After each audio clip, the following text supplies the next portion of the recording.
Get it. People, we're coming down. Props? What's the deal? Sorry, Robert. There's something wrong with this batch of blanks. Okay, Susie, print that, okay? Ladies and gentlemen, that's a wrap. We're going to pick up the coverage from here on Friday night if we can find a blank that works. All right. All right, folks, that's a wrap. Atmosphere, stop by, wardrobe, sign your vouchers. Pick up a call, see from Carol. Thank you. That's a wrap. Kate? Hey, Kate! Front center, your director's here. Speaking of Rick, here's the question that begs to be asked. Yes, How did it he does. keep his rug on in those actions? Not here. Not much I can see. The tabloids have shown Back to the hotel about half an hour ago. She wasn't feeling well. She didn't tell me she wasn't feeling well. Since when is telling you everything in her contract? Since when is taking care of her wardrobe in yours? She forgot some stuff. She didn't forget, Eric. She just didn't take it with her to wherever it is she really went. She's at her hotel. Eric, I can still smell the perfume she had on before she left. Now, where is she? You know, Eric, you're going to keep crossing me, and I swear the only careers you'll end up managing will belong to chimpanzees. You understand that? Now, where is she? I can't wait to see. We're going to have to wait until another time to hear more about She went out to dinner. Thank you very much. I'm sure you do. Archer's. I'm almost out because the commercial is happening and it's goodbye time. We'll see you tomorrow night with some other. Did she go with him? Maybe Rick Ray himself. What do you think? Kiss somebody with tongues gleaming. And, tomorrow night. Thank you, Donna Scott, for being with us.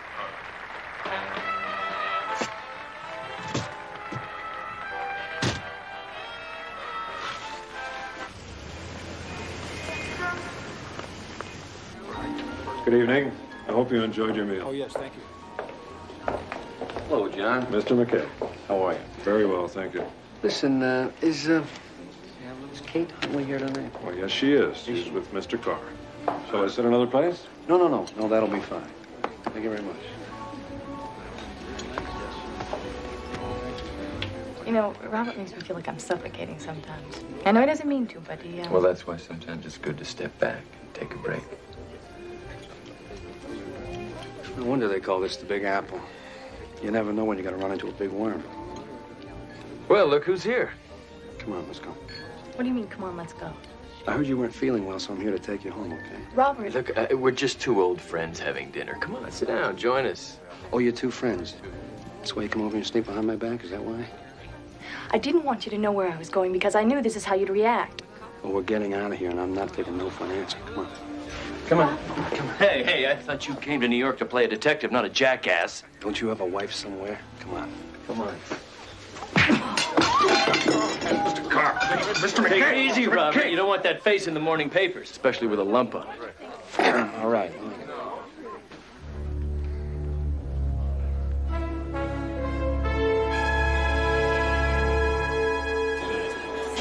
I got news for you, lady. I've been along for the ride all day. This is where I get off. Just give me a little more Hey. time. I don't have any. What do we have to do to get quiet around here? I can't even hear myself think. People, can I have quiet on the set? Thank you. All right, work with us, people. That's what I thought. Okay, folks, we got to go one more time. Listen, get a new mic on her, okay? And we'll go as soon as you get a level. Honey, you were terrific, but your mic stunk, okay? Can you get me one more just like that? No problem. Jerry, could you help me get this off? Hey, Bobby. Yeah. If I'm going to go again, how about if I cut in even closer this time? Okay, look, Ray, let me get back with you in just a second, okay? Jed, good guy, how you doing? Fine, Robert. How's yourself? Look, I need a small favor. Yeah? I need to borrow a prop gun. Oh, no, look. Come on, look, it's just for the night, okay? Robert, those guns are supposed to be either locked up or in my sight at all times. I'm not going to get fired, you know? Jed, you're not going to get fired. I'm the director, okay? Look, I'm gonna shoot Steve Carr tonight on his show. You what? Well, they're blank, Jed. I'm not going to use real bullets. What do you think? I'm crazy? Look, it's a joke. You follow me? I mean, it's a set-up thing between him and I. Right there on live TV. Yeah, but look, no, the thing is, you can't tell anyone, right? Because it's a secret. You understand? You follow? I won't tell if you won't. Okay. All right. Thanks. What time's the car show start again? 11 o'clock tonight. Okay, I'll be watching. Hey, stand by, everyone. First team, take your places. We're ready for you, Robert. Okay, Pete. Thanks a lot, Jim. Okay. All right, Pete. Anytime you're ready, I'm ready. All right, folks, this will be picture. We're going again, atmosphere.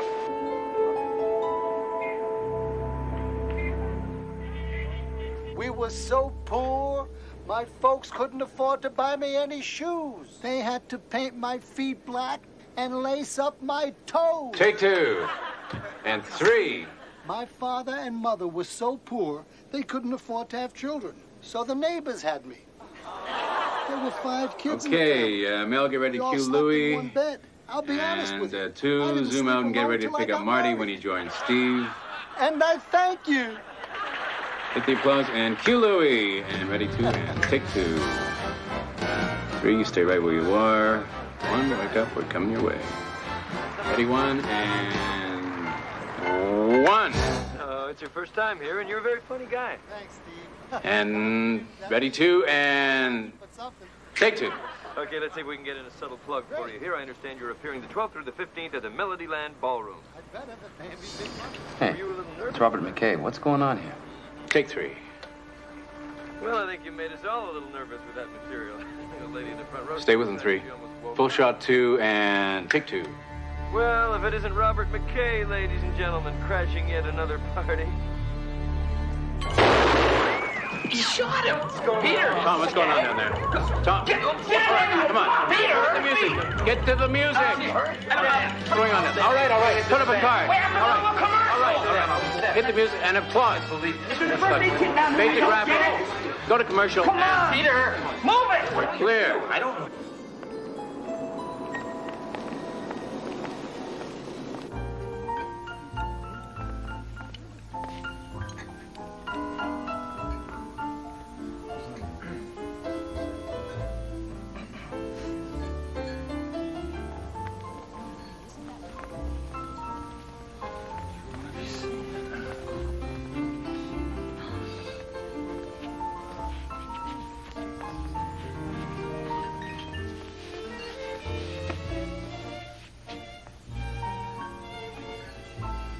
John?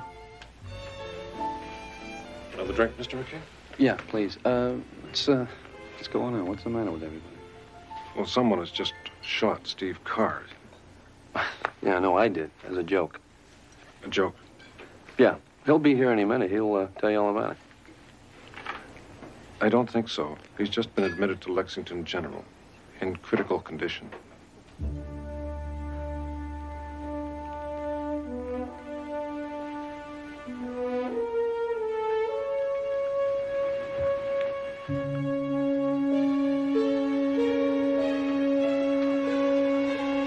Mr. McKay. Not right now. Detective Harris, homicide. There was a trial once when the artist Whistler sued a man for libel about remarks he made concerning the fees Whistler charged for his paintings. Can you tell me, the opposing lawyer asked, how long it took you to complete your painting? Whistler replied, 2 days. And you expect 200 guineas for your 2 days' work? No. I expect it for the knowledge of a lifetime. Which is another way of saying how important our law library is. And if you think I've invited you here tonight to put undue pressure on you for a contribution, you're right.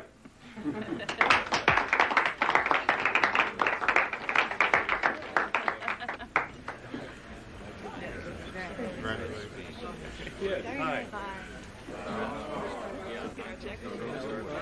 Excuse me. Excuse me.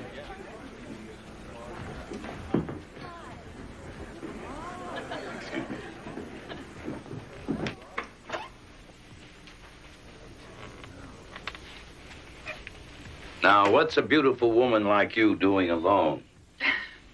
I'm just relaxing. How's fundraising going? Fairly well. We're still short of the mark. Thank you.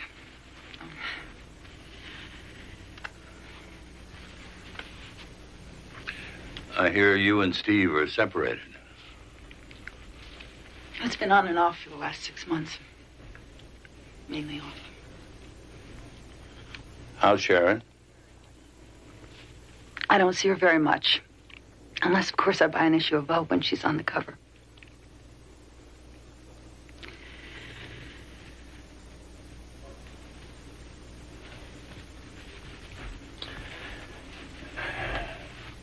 Allison?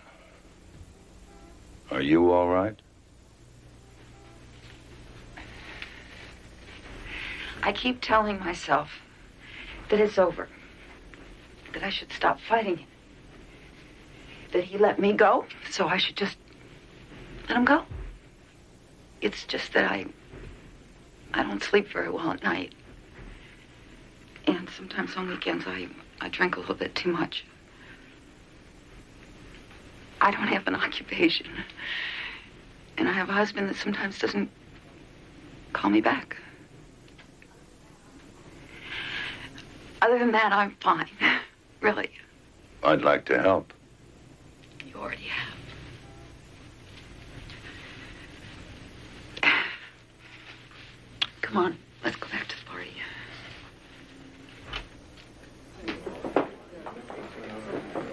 Mother. Sharon, what are you doing? Steve's been shot. What? Where is he? Is he all right? He's dead.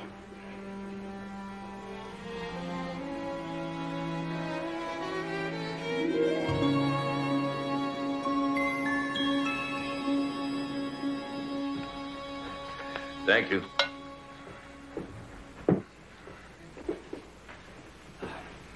Excuse me.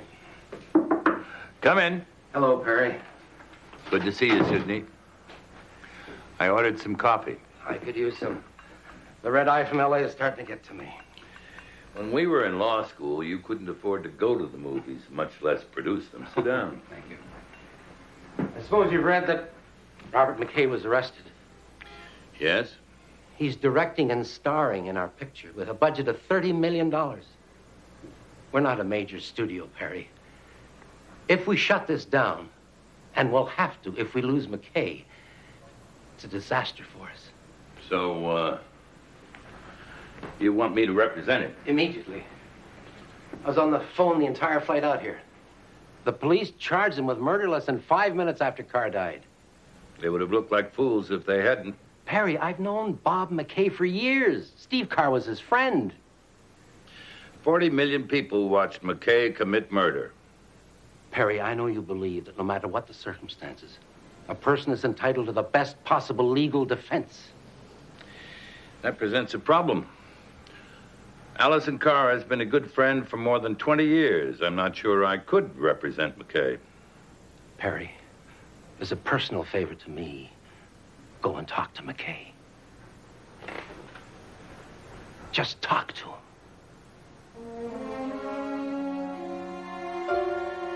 It was a joke. It was just a stupid joke. Look, Steve and I patched things up in his apartment. We had a couple drinks, and he got this idea about me coming onto his show, and we would fake a shooting. Was anyone present during this discussion? No. Did you tell anyone? Tell anyone? I told the prop man. Did anyone have access to the gun? I put the gun in my glove compartment.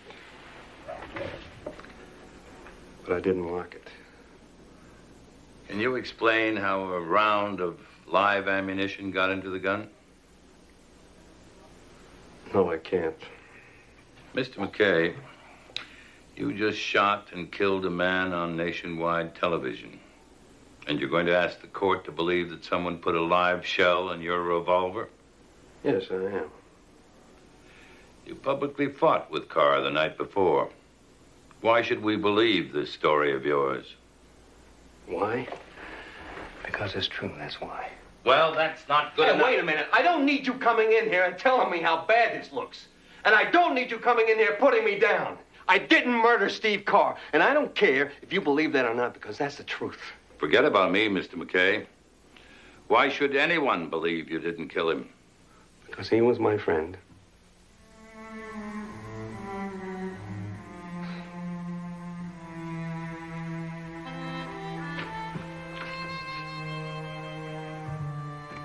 I'll see you at the bail hearing. How could you do this? I think he's innocent. He killed Steve. He pulled the trigger on the gun, but someone else could have put bullets in the gun. I don't believe I'm hearing this. How could you possibly defend that man? I thought you were my friend. Allison, I am your friend.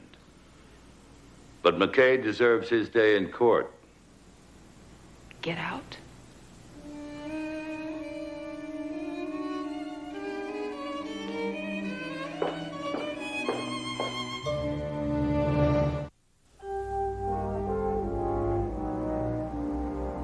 Your Honor, this is a case in which the risk of flight is substantial, to say the least. On the contrary, my client is under enormous pressure to complete a multi-million-dollar motion picture in New York. Your points are well taken, gentlemen. Bail will be set at $150,000 with the stipulation that Mr. McKay stay at all times within the municipal boundaries of New York City. Well, Counselor, we meet again. That we do.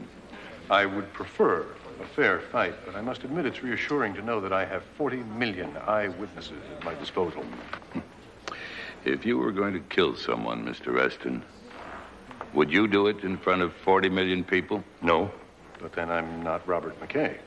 That's right. You're not.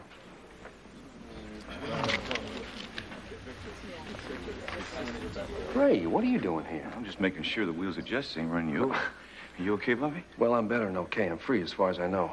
Excuse me, Mr. Mason. This is my stunt coordinator, Ray Anderson. Ray, this is my attorney, Perry Mason. Hey, Perry.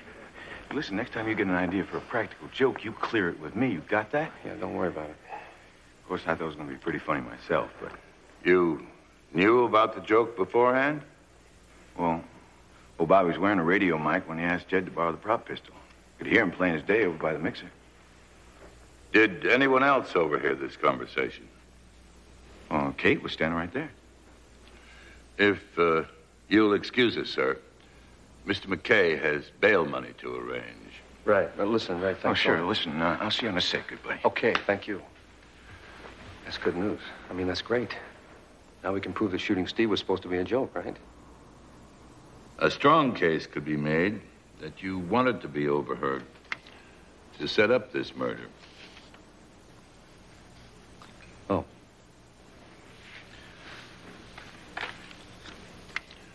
Look, who's to say you didn't switch the blank in that gun with the real bullet? Although it does prove something.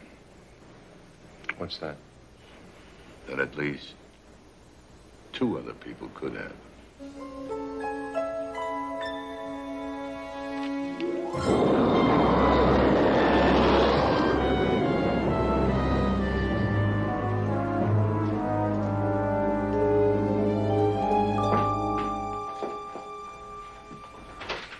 Hello, hello. Hello there. When'd you get in? Last night. Well, I really didn't need anything quite this expensive. Anything with a terrace would do. We're using Perry's suite as our offices. Your room will be ready shortly. Well, I guess we won't be here long. You see an instant replay of the shooting every time you turn on the television set. McKay did pull that trigger, but he thought he was firing a blank. It was a joke for the audience. Some joke. Only someone switched that blank with a real bullet. Do we seriously believe this? We do. Oh. Who else knew about the joke? The prop man who's working on the film Robert's making, Jed Page. and the stunt coordinator, Ray Anderson, and Kate Huntley. They were all on location that day. They all had access to the glove compartment of Robert's car, which is where the gun was stored. Anybody on Steve Carr's side of it know about this joke? I don't know that yet. Even if they did, how would anyone know what kind of bullet to put in that gun? McKay always uses a .357 Magnum in his movies. It's his trademark. I'm afraid Allison is in no mood to be helpful, but I'm going to try to see her again.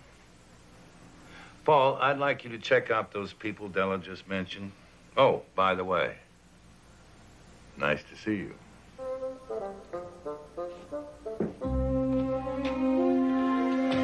was a tragic accident. And it was a stupid thing for me to do. And it was a very senseless way for a good friend to die. But it's over and life goes on, I guess. Now, on the advice of my attorney, that's all I can and will say about the shooting incident anyway. And as of today, this set will be closed to all media personnel. Last thing we need to be doing is tripping over reporters every time we're trying to get a setup. I mean, we're making a hit movie here, are we not? Yeah. All right. Oh, yeah, there's one more thing. There's a guy here. He's somewhere by the name of Paul Drake. Paul? Right here. Right over here. Not only is Paul a real honest-to-goodness private eye, but he's working very hard to clear me, so I would really appreciate any help you can give him. Okay? Let's make a movie, guys.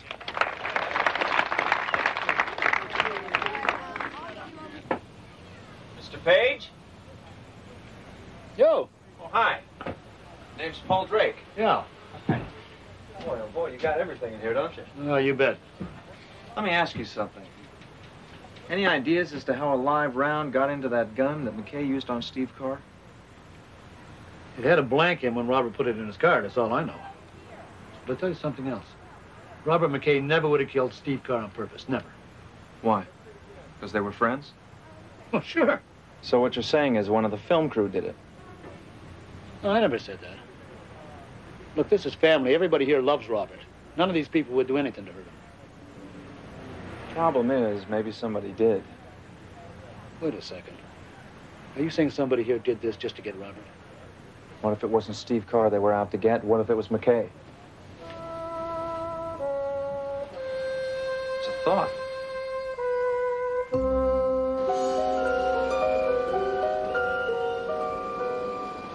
I hope I'm not making a mistake letting you come by here.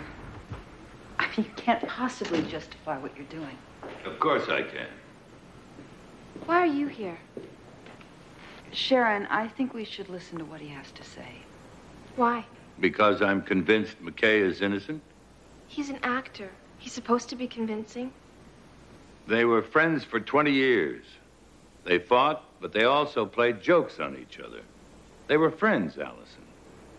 Now, be honest, both of you. Do you really believe that Robert McKay would want to kill Steve? I'm not sure. Did Steve tell you Robert was going to pretend to shoot him? No, I hadn't spoken with him in at least 2 weeks. Someone else he might have told? Someone connected with his show? That's possible. Steve didn't leave anything up to chance. Any ideas? His producer? Director? What about girlfriend? I wouldn't know. Perry, I don't even know why she's talking to you.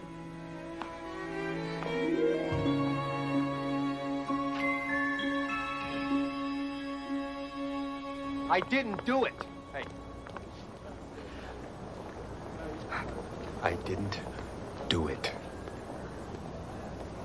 I want to believe you. Why don't you try? I didn't do it. You gotta believe that. And I love you very, very much.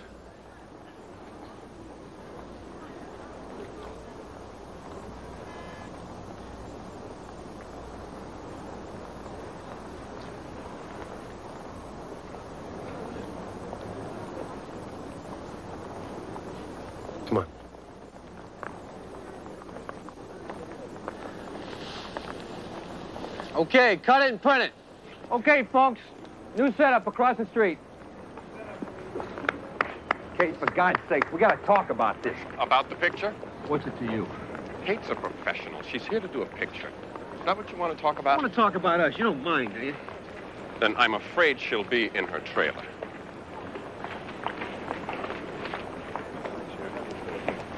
Robert, we're ready for the next setup, okay? Yeah.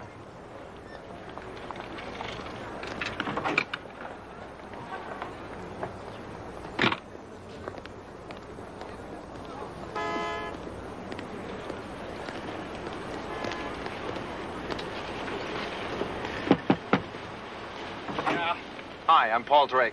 I'd like to speak with Kate. She's changing. Well, That's all right, I'll wait. I'm afraid it's going to take her a while. And after that, she's going to study her lines. And after that, she's got to go say them. And after that, she's going to have lunch, and after that, she has to study more lines, etc. Just, what can I do for you? I understand she overheard Robert telling the prop man what he was going to do to Steve Carr.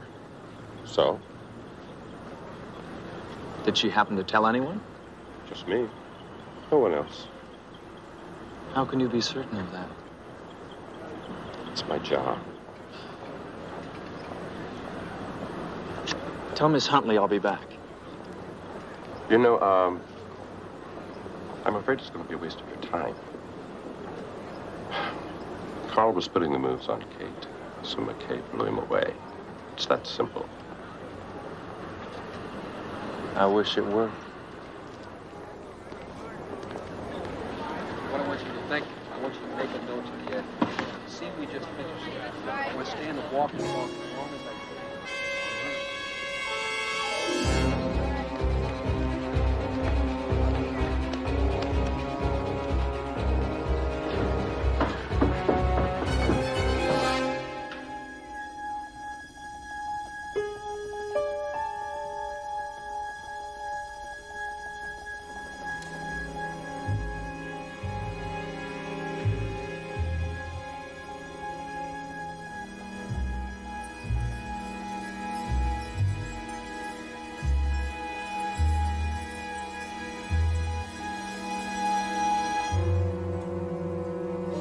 Freeze!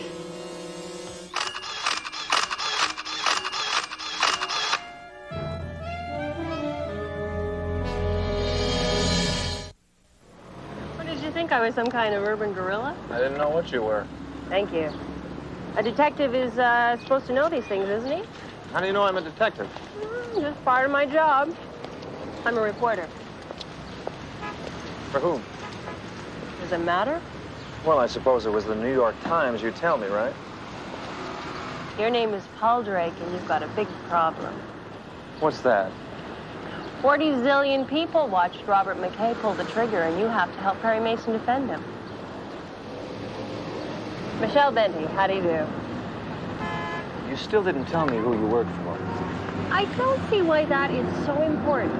Why is it such a secret? It's not. I work for the, National Informer.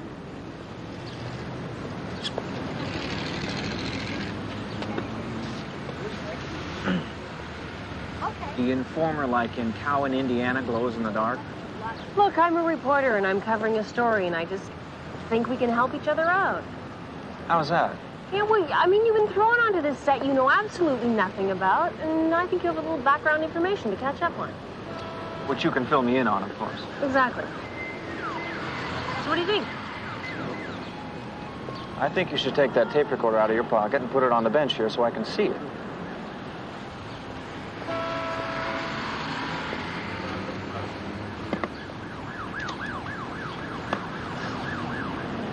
My problem is I'm locked off that set. I need a set of eyes and ears. Which is where I come in. That's right. Why should I do that? Paul, I have dirt on everyone on that set. I know why Eric Brenner hates Robert McKay. I know why Ray Anderson pretends to be his friend. I have an obligation to my client. Just trying to make your job a little easier. All right. Something comes of the information you give me, and you'll be the first to know. That's it? That's it?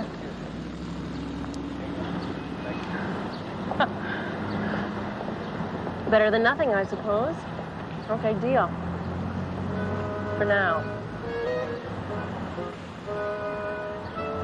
Sorry about that.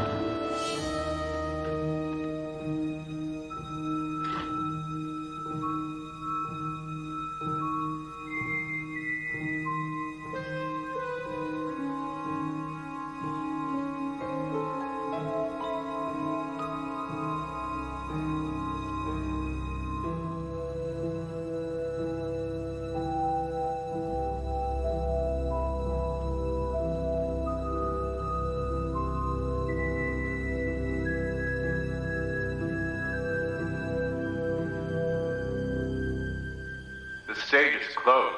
I'm going to have to ask you to leave. I'm here concerning the death of Steve Carr. Who are you?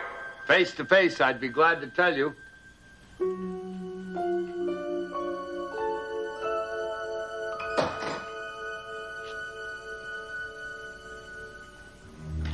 Thank you. My name's Mason. You're representing Robert McKay. That's right. And you are? Peter Town. Good. I understand you directed the Steve Carr show. I used to. Just the way Steve Carr used to be alive. If you're looking to help McKay, try someplace else. All right. Superior Court with a subpoena. Why don't you do that? Mr. Town, I'm only interested in ascertaining the facts. Even Allison Carr cooperated. I'll bet she did. Steve's dead. Now Allison and that daughter of hers can get what they've been after all along. His money. Did Steve tell you that? Many times. And now I've told you, so your day shouldn't be a total loss. It seldom is.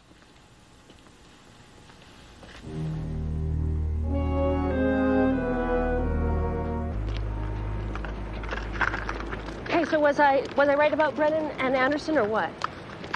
Yeah, it looks that way. Yeah? Come on, don't hold out on me, Paul. I don't have anything. Can we go somewhere and talk, maybe? You know, just tell me Michelle, what you'll you get said. something when I'm ready. I'm on a deadline. So is McKay.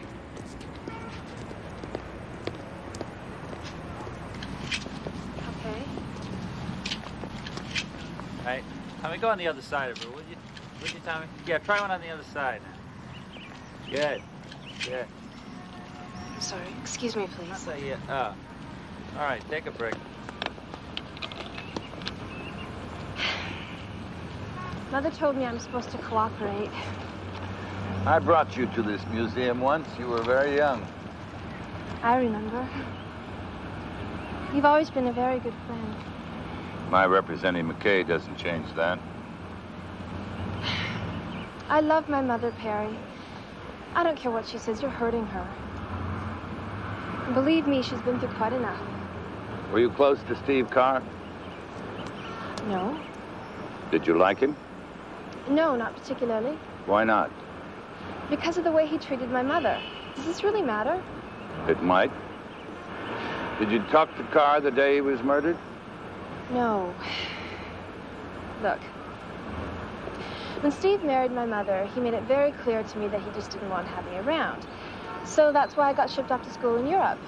Now, I was very angry at first, but I've come to realize that in the long run, he really did me a favor because that's where I got started in my modeling career. Sharon, where were you between 3 and 6 the afternoon of the murder? Why? That's when the gun that killed Steve was left unattended in McKay's car? I was with my mother. I'm sorry I had to ask. Yeah, you should be sorry. And I learned that Ray Anderson has broken a few bones in the years he and McKay have worked together. And McKay has broken more than a few promises to him. So you think Anderson might have put the bullets in that gun in order to frame McKay? Or Kate Huntley's manager, Eric Brenner. He's not all that fond of McKay himself. I haven't been able to speak with Kate yet. Kate? So So, Perry, where do we stand on Allison Carr? She didn't know McKay and her husband had planned the fake shooting. At least that's what she said. So we don't rule her out? No, we can't rule out anyone who might have known about that shooting. Even her daughter? Even her daughter. McKay said his car was parked on the same street on which they're filming. So whoever armed that gun could have done it while McKay was occupied. I'll buy that. The editor, a fellow named Tommy, has arranged for you to see the footage of the film shot that day. Yeah, Paul. There just might be something on that film. Well, I'll go over there first thing in the morning. No, they're expecting you in 20 minutes. 20? But it's... All right. You two have a nice dinner.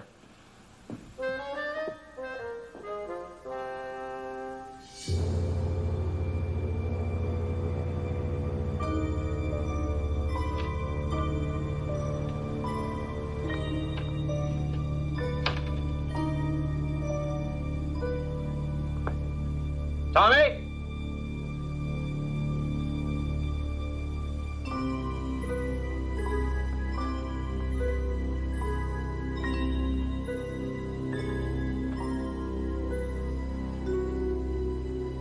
Tommy?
Got away. Not entirely.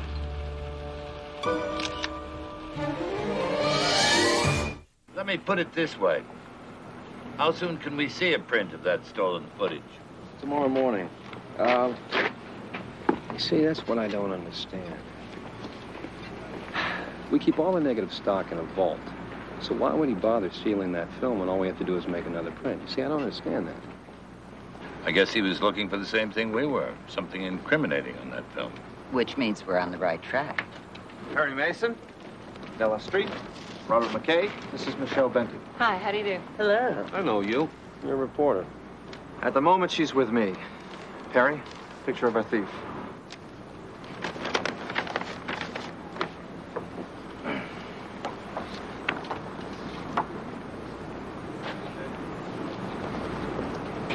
Damn. Recognize him? Too bad. He's our man.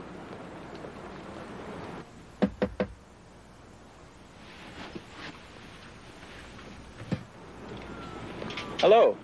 Well, the honest-to-goodness PI. Mind if I ask you a few questions? You can ask me a lot of questions. They're not going to need me for a couple of hours. Want some coffee? No, thank you. Would you happen to know this gentleman?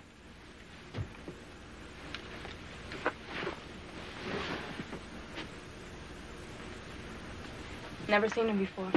And I'm good at recognizing faces. So much for that idea. Tell me something. Do you think Robert did it or not? What? Kill Steve Carr on purpose? I don't think so. Perry Mason doesn't think so. Why? You think so? I don't know. The last time I saw those two together, they were at each other's throats. Robert thought there was something going on between Steve and me. He's the possessive type, huh? He can be a real jerk. But he can also be wonderful. I always swore I would never, ever fall in love with an actor. I guess that pretty much makes me the jerk, doesn't it?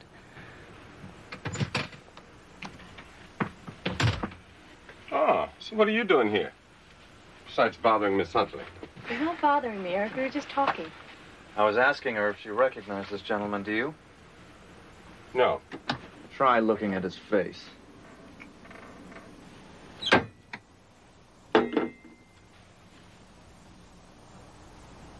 So I looked. I still don't know him. Now, if you'll excuse us. Eric, you don't need to be rude. No, that's all right. I can understand why he doesn't want you to talk. I'm trying to help the man who'd like nothing better than to see him fired.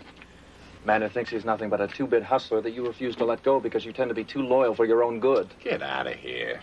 Of course, let's not forget McKay's in love with her. When it comes to threats, that's the biggest one of all, isn't it, Eric? I think you'd better leave here. Now. And he has a temper, too.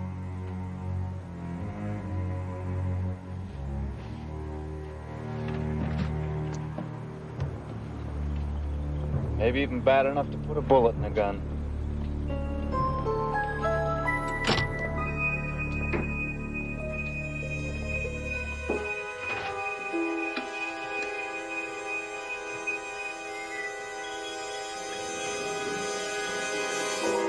Hello, Mr. Town. Mr. Mason. Somehow I didn't expect to find you visiting Mrs. Carr. Well, she asked if I'd help arrange the memorial dinner we're having for Steve tonight. Since I wasn't busy, I said yes. Would you look at this photo, please? Okay. Now what? Do you recognize him? Would it help McKay if I said yes? Possibly. Well, then it gives me great pleasure to say no. I'm well aware that Peter Town doesn't much care for me. Then again, I don't think he much cares for anyone. How long had Steve known him? Well, they were college roommates. Way back then, they swore that not only would they make it in show business, but they'd make it as a team. And they did. The only problem was that nobody knew that Peter's side of the team existed. Thanks.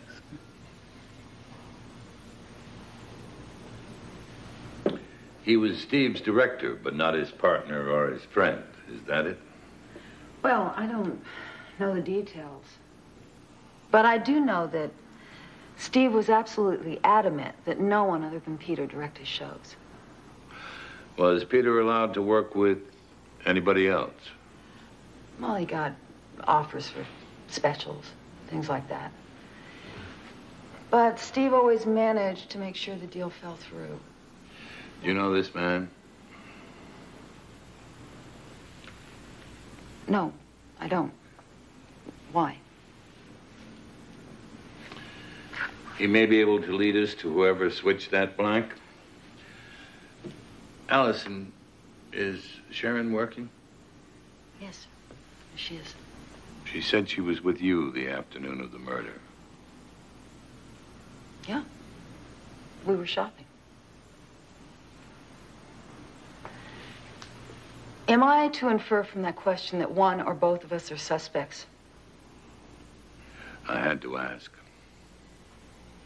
I guess I've never found a graceful way of doing it.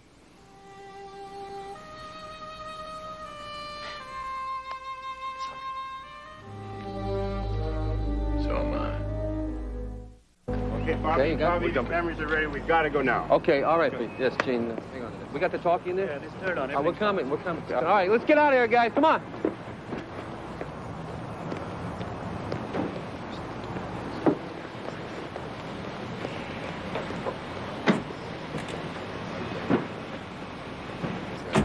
You again? Get out. All right, but before I do, I want you to take a look at something. Get lost. You know, you'd be a whole lot less suspicious if you were just a little bit more cooperative. All right, here we go. And action.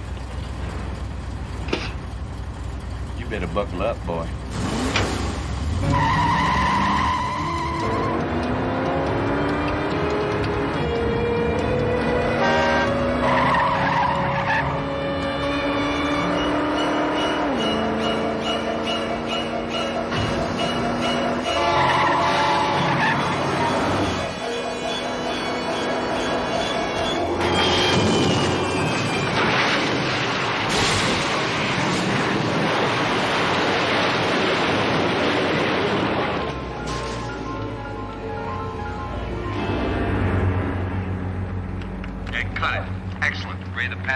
great touch. I love it. Now, what was it you wanted me to take a look at, kid?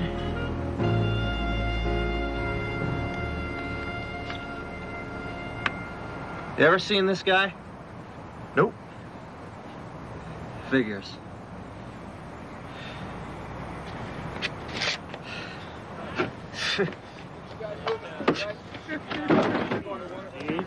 Thank you.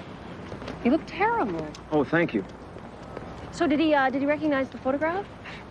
Michelle, how would you feel if you'd come inches from a cardiac arrest? Your life passes before you in the blink of an eye, and somebody runs up and asks for a story. I'd say that they were, totally insensitive. You would? Yeah, and I'd offer to take him somewhere and buy him a drink. Really? Yeah. Totally off the record. All right. You're buying. Yep. Off the record. Steve Carr was a man like any other man, only richer. He loved life, and now that he's gone, we're all a little bit poorer. In fact, some of us are going to be a lot poorer. But on a more serious note, most of you know that Steve and I went to college together. We had big dreams, most of which came true. Steve lived life fast and hard, and if it was short, it sure was fun. I miss you, Steve. We all do.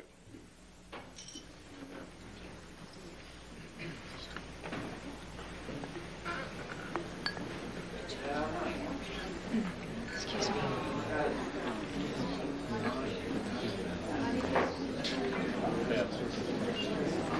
Hello, Sharon. Your mother's arranged a very nice tribute. Well, the guest list needs a bit of work, but on the whole, it's certainly more than he deserved. You know this man? No, I don't. And regardless of my feelings toward my stepfather, I really think it's a bit tacky of you to be on the job at a moment like this. They really have to excuse me.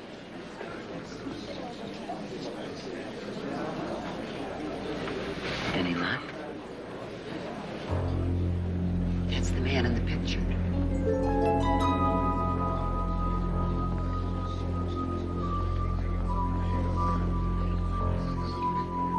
Excuse me.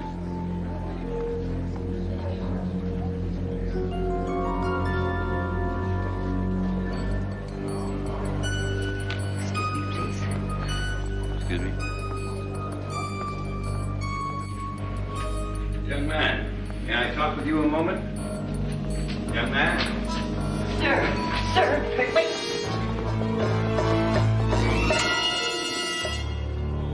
You all right? Of course I'm all right. I just wish I could have gotten a better hold on him. What's wrong with your hand? Nothing. When I grabbed him, something came off on my hand. Makeup. Green makeup. Green makeup.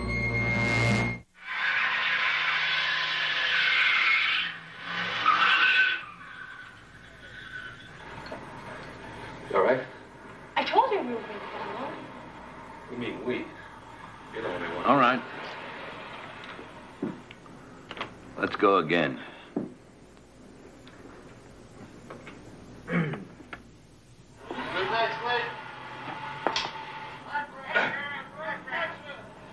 I got news for you, lady. I've been along for the ride all day. This is where I get off. I told you we were going What do you think, Paul? See something? Well, nothing that would make me want to steal it. And cut it! You all right? Are you okay, Kate? Could you just give me some ice, please? Give me the minute, please. Well, if there's anything incriminating in this film, it's lost on me. I'd say our mystery man was given a bum steer. Let me take a look. Will you look at this? I think I have something. At least one of us has. Well, the makeup on that young man made me think that maybe, just maybe, he was an actor. I got the Shear's Player's Guide, and there he is. Dak Foster. Is there an address there? No, but his agent's listed. Okay, Paul. Track him down.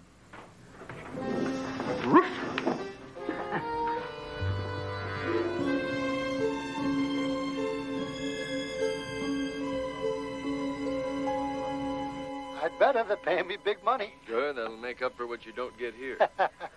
Were you a little nervous tonight? A little tense. You know, first time. Well, if it isn't Robert McKay, ladies and gentlemen, crashing yet another party.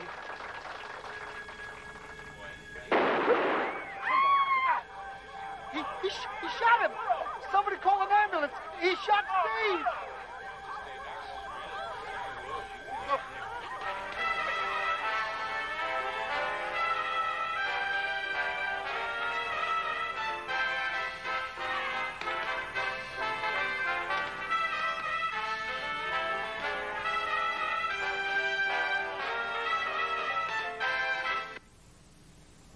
That was an excerpt of the Steve Carr show that was broadcast the night of the murder. Is that correct? That is correct. We collected it as evidence that same night. I show People's Exhibit A, which has been confirmed by ballistics tests to be the murder weapon. Do you recognize that? Yes, it has my marks on it. Where did you find this weapon? Mr. McKay's car. After you found it, did you examine it? Yes. Did you find any blanks in this gun? No. 5 live rounds and 1 expended one. Thank you. No further questions? Your witness? No questions. Miss, step down. I don't get it. Why did he bring all that up? Because he knew I would. He must intend to discredit your story before I get the chance to present it. I called John P. Howell to the stand. Mr. Howell, you are the maitre d' at Archer's Restaurant, is that correct? Yes, sir, that's correct. Did you see Mr. McKay and Mr. Carr at the restaurant the night before the murder? Yes, sir. Did anything happen between them? Well, they got into a fight. Fight? You mean they were arguing? No. Mr. Carr hit Mr. McKay. So you would say they appeared to be angry? Oh, yes. Mr. Carr hit Mr. McKay and knocked him down. Can you be sure they were angry? Perhaps they were just joking. Objection. Calls for speculation. Improper opinion. Sustained. No further questions.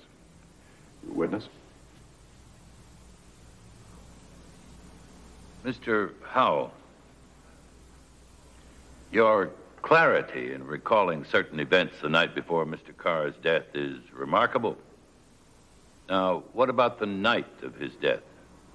Did you see Mr. McKay that night? Oh, yes. I showed him to a table. About what time was that? It was around 11:45. Since the Steve Carr show was broadcast live, that means Mr. McKay had just left the TV studio. What did Mr. McKay say to you? Well, he ordered a cocktail, and then he ordered dinner, the burgundy duckling. Your memory is remarkable.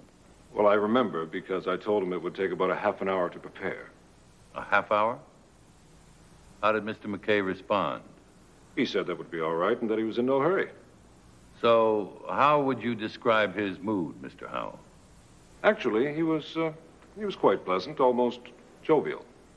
Would you say he was in a joking mood? Objection. Move to strike. Relevancy. Sustained. No further questions.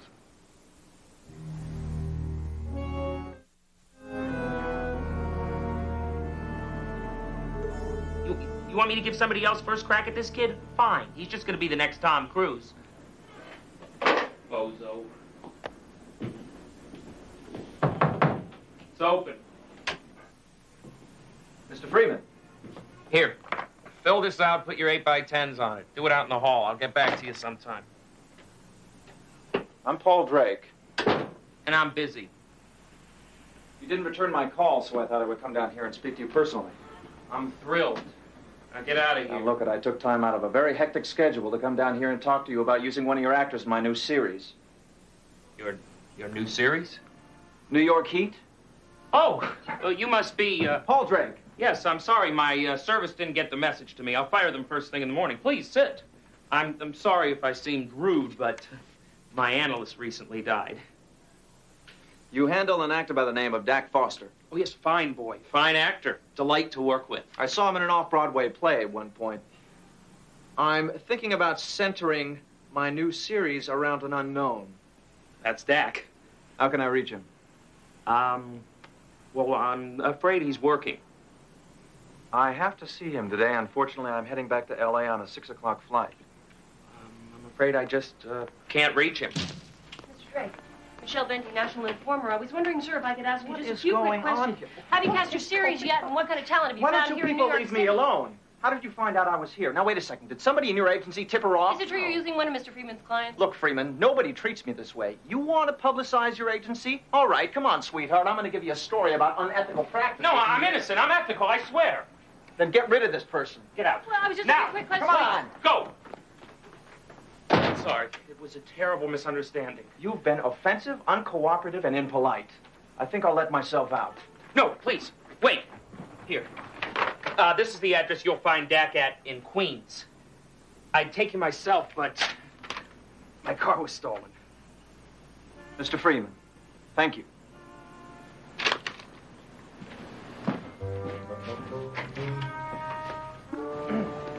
Got it? Great, let's go. Michelle, I can't take you with me. Taxi! What do you mean?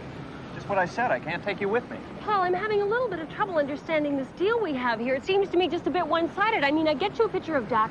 You use it to track down his agent. I help you with him. So what do I get? Michelle, I'm investigating a murder. I'm not covering a kidnapping by aliens in a UFO. You and I had a deal. And don't be so damn condescending. I'm sorry. I didn't mean that. Taxi! I can't take any more of this. Michelle, this is just a story for you, is it not? Is that what you think? Paul, my editor is very hot for this story. I deliver, and I get a big, fat bonus, and maybe, finally, I'm able to leave that rag. What, do you think I like working for the Informer? This story is my chance to look for something better. Michelle, I like you, and I would like to be able to help you. So come on, let's go. Get in. Probably regret this. All right, Mr. Reston. What is all this about a surprise witness?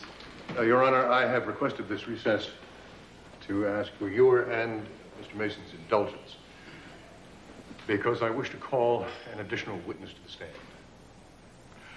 This morning, I was under the impression Mr. Reston had called his last witness. So was I. And I hate surprises, Mr. Reston. Your Honor, this witness brought himself to the attention of my office less than an hour ago. And believe me, I was as surprised to hear that he wishes to testify as you are. Just who is this witness? Eric Brenner. He was on location with the film crew the afternoon before the murder. Should I wonder what further surprises you have in store for us, Mr. Reston? Mr. Mason is entitled to be advised of all prosecution witnesses prior to trial, Mr. Reston. I would have expected you to be above such behavior. Your Honor, I am very sorry, and I'm well aware of how this must look. But I'm also convinced that this witness's testimony is very important to the people's case. Mr. Mason, you have every right to a continuance, and I have every intention of granting you one. Is that how you wish to proceed? Your Honor, if Mr. Reston has a great need and wishes to put Mr. Eric Brenner on the stand, defense has no objection. And what did Mr. McKay do with the weapon after the prop man, Mr. Page, loaded it and gave it to him? He put it in his car, in the glove compartment, and then he went back to reshooting the scene.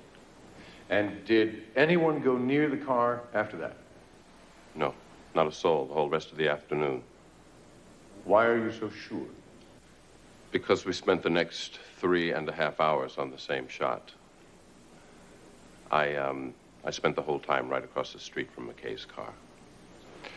So, it was never out of your sight? No, sir.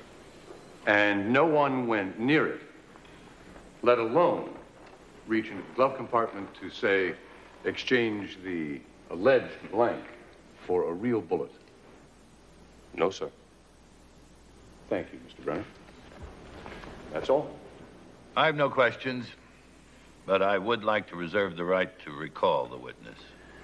All right, you may step down, Mr. Brenner. Does that mean you've got something in mind? Yep. I think he smiles too much.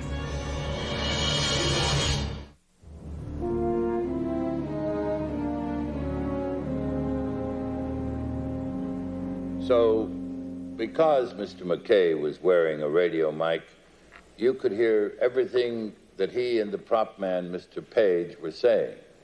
Every word. And what were they saying, Miss Huntley? Well, basically, Robert was saying he needed to borrow a prop gun. And Jed was saying no, he wasn't going to let him. But Mr. Page changed his mind.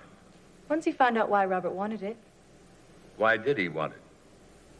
so he could pretend to shoot Steve Carr on the show that evening. As a joke. A joke? Robert was actually going to fire a blank. He said he and Steve had it all planned. Objection. Move to strike. Hearsay. Sustained. Testimony is stricken. Mr. McKay was well known for his habit of playing practical jokes, was he not? There's nothing Robert and Steve love better than a good practical joke. That's all, Ms. Huntley. Thank you very much. Your witness, Mr. Reston.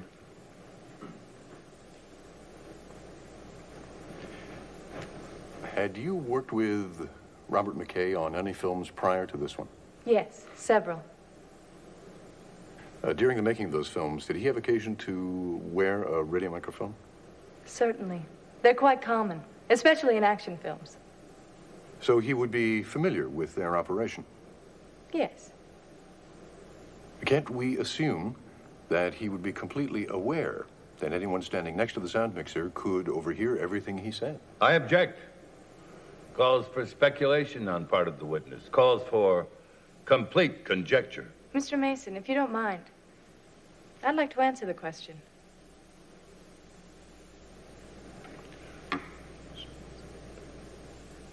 Your Honor, I withdraw my objection. You're saying that because someone is accustomed to wearing a wireless microphone, we should assume that person is aware that people are listening in. Actually, quite the opposite is true. I'm so used to radio mics that I usually forget I'm wearing one, or that people can hear me.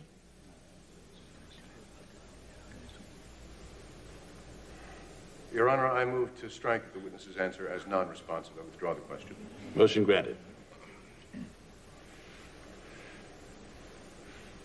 Ms. Huntley, how far away were you standing from Robert McKay when you overheard him talking about this joke?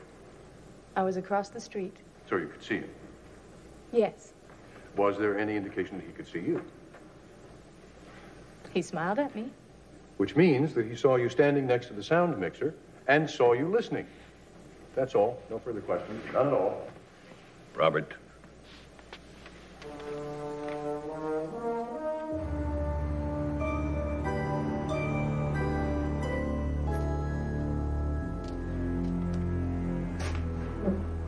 Let's be quiet. He might be shooting.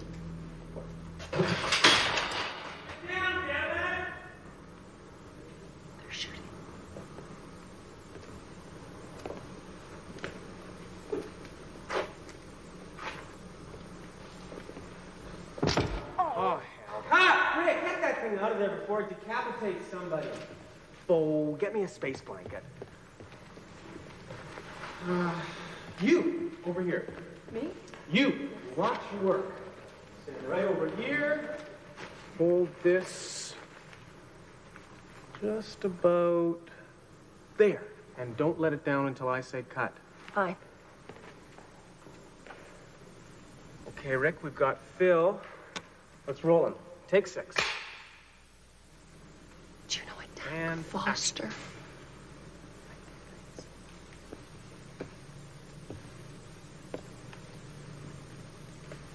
Welcome to the wonderful world of low-budget filmmaking. Where's Dak?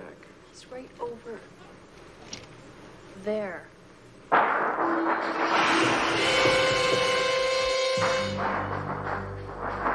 You directed the Steve Carr show, did you not, Mr. Town? Yes. Every night for 11 years. So you were directing the show the night he was shot? That's right. Mr. Town, did you know Robert McKay was going to make an appearance on the show that night? No, I did not. Your Honor, I have a number of important questions to ask of this witness.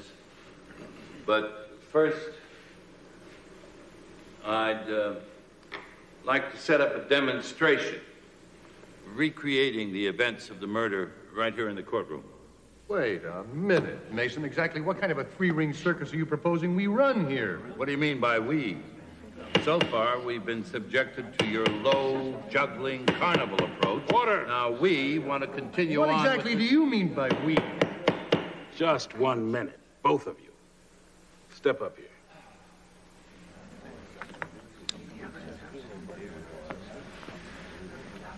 You gentlemen are forgetting something here. I make the arrangements here. I make the rulings and I make the observations. Now, if what you're suggesting, Mr. Mason, is a motion for me to decide, why don't you make one? Your Honor, it is extremely important that the defense be allowed to demonstrate the actual circumstances of the crime. We're sure that the prosecution would have no objection to our search for the truth. We did not object when Mr. Reston suddenly wanted Eric Brenner put on the stand. Your Honor, I submit that that was a different case. Perhaps the esteemed counsel for the defense was so amenable at that point because he already had this little trick in mind.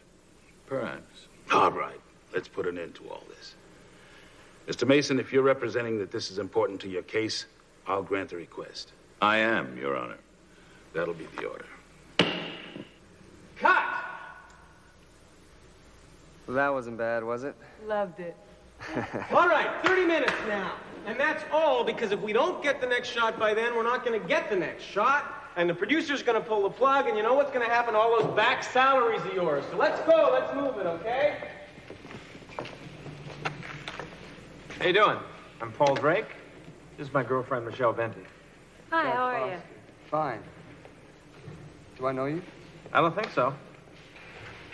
Where you guys from? California? Oh, well, maybe I met you out there. What do you guys do? We're actors. Unemployed right now. Lots of that going around. Yeah, well, we heard you were making a movie here, and we thought maybe we could hustle a little work. Well, there's work, no money. And it's not exactly the kind of credit you'd want to put at the top of your bio either. Thank God for makeup, huh? So what about the Robert McKay shoot? What about it? Any work there? I wouldn't know. What do you mean he's not here? We have to shoot the scene where he kills the vampire now before they kick us out of here. It's the damn finale! What's the monster supposed to do, keel over and die of a heart attack? What? What, Gordon didn't show up? He must have got that soap he was up for. Damn! Hey, Ron. My friend here's an actor. Why don't you use him? No, that's an idea. We can slap a wig on him. We can do some weird angle. I'm just down here to watch. That's okay. Get this guy in wardrobe, okay? Come here. No, really. I can't. I can't. Listen. I got 3 weeks' worth of back pay that says you better, mister.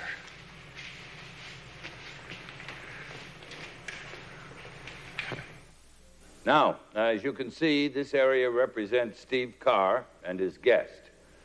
And here we have the curtain where Mr. McKay made his entrance. Is that clear? Yes. Now, those 3 X's represent the 3 cameras you used to tape the Steve Carr show. If you would step down out of the witness box, I'd like you to explain to the court exactly how you used them. Step down.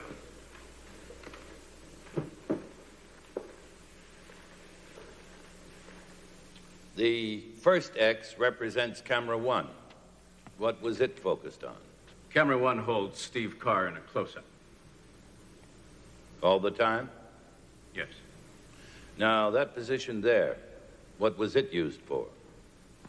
Camera 2 is used for a wider 2-shot of Steve and his guest. Did that ever vary? No. And camera 3? Camera 3 is called the swing camera. If someone performs, or makes an appearance. It will hold the person from the curtain and then carry them all the way to their seat. Once the guest was seated, how was it used? It would then hold the guest in a close-up. And that was your normal procedure? I did it that way for 11 years.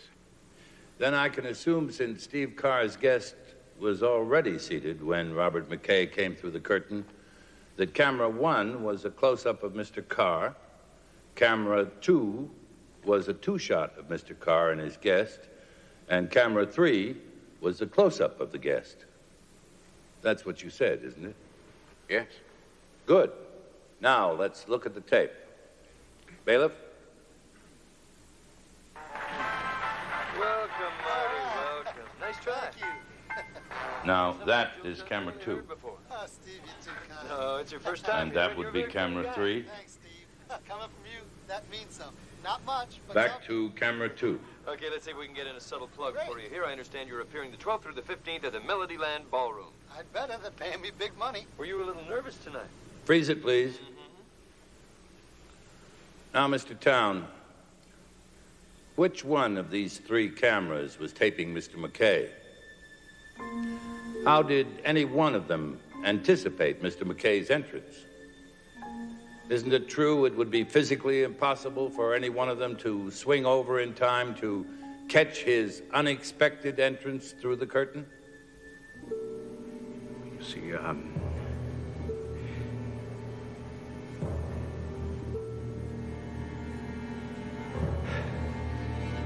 yes. Order. Order. Isn't it true you would have to have had camera 3 in position to get that shot? Yes. Isn't it true you knew Robert McKay was going to make an appearance on the show that night?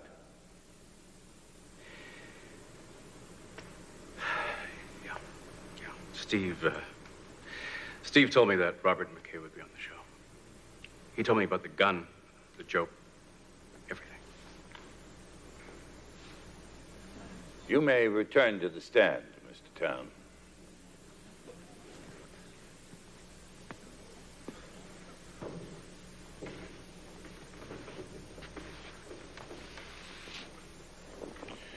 You were very close to Steve Carr, were you not? Yes, very close. Isn't it true that you were recently offered an important directing assignment in Los Angeles? Yes. Isn't it true that Steve Carr prevented you from accepting that assignment? We were having a contract dispute. Which he won? Yes. How did you feel about that? I didn't like it. One more question. How would you characterize him when he told you Mr. McKay was going to be on the show? Did he seem frightened, apprehensive? No. Isn't it true that you lied about that because you didn't want to be suspected of putting that live ammunition in Robert McKay's gun? Mr. Town, isn't it true you lied about that? Yes. Thank you. No further questions. Mr. Reston? Mr. Town, as fond as you were of Steve Carr, and being familiar with the stormy friendship with Mr. McKay, weren't you apprehensive when you heard that McKay was going to appear on the show? Carrying a gun? Yes, in fact, I was. Yes, I should think so. Thank you. Witness may step down. Court will recess until this afternoon at 2:30. Your Honor, defense would like a 1-hour extension to examine new evidence. We can do better than that, Mr. Mason. Court will adjourn until tomorrow morning at 10 a.m.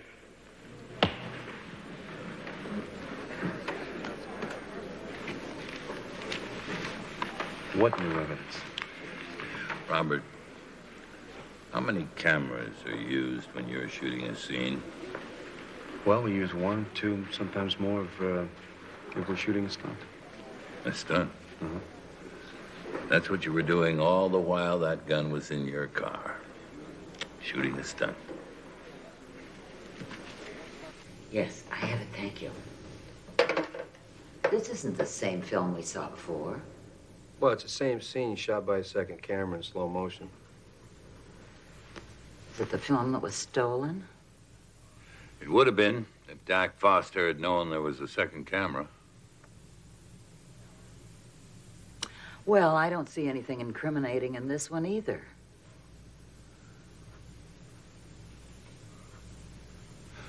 Robert, could we look at that again? Just the last part. Sure, why? You see something? Yeah.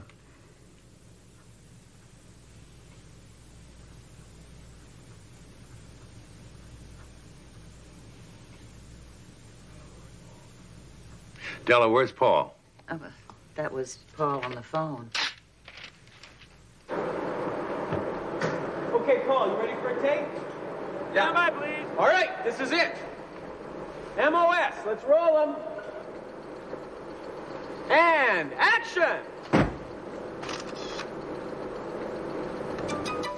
See if you can catch me now.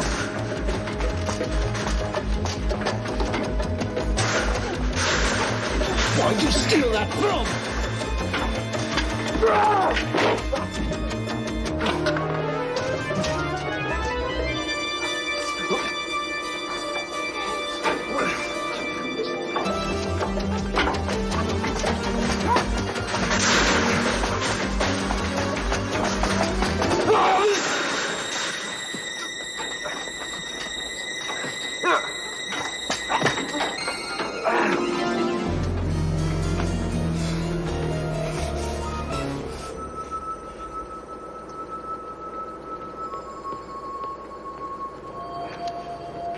That him, Paul?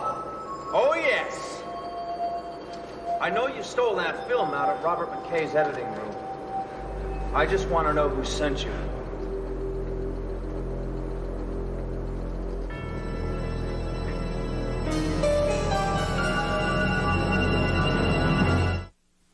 Mr. Brenner, would you please describe for the court what happened in the scene they were shooting that afternoon during the time Robert McKay's car was not out of your sight? Sure. It was a stunt in which a car tries to run over the characters that Robert and Kate play. They roll out of the way, it bangs into a parked car and drives off. Did it involve using doubles? Wasn't necessary. It was a fairly minor stunt.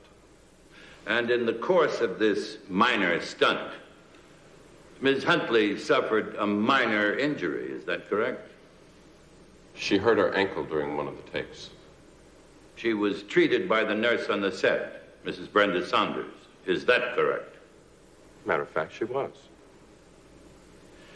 Mrs. Saunders, will you please stand?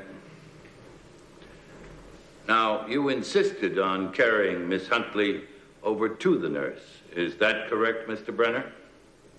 Yes. Thank you. And you insisted on staying with Miss Huntley while the nurse applied ice to her ankle, a process which took over 5 minutes. Is that correct, Mr. Brenner? Yes. And you still contend that not once during that time did you take your eyes off Robert McKay's car? Of course I took my eyes off it, but only for a moment. Over 5 minutes, Mr. Brenner. Over 5 minutes. Over 5 long minutes.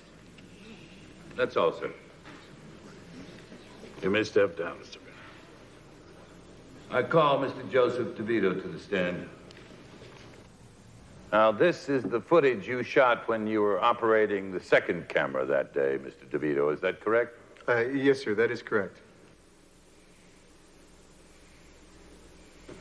Mr. DeVito, who are these people?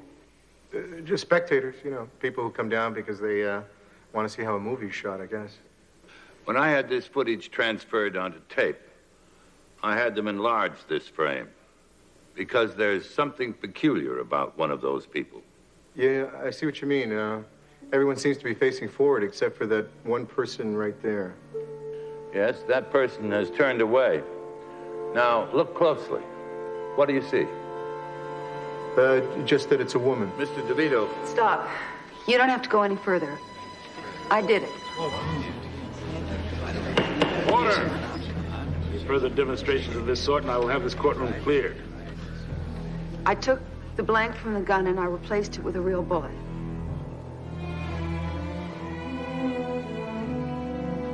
Your Honor. Your Honor. I call Allison Carr to the stand.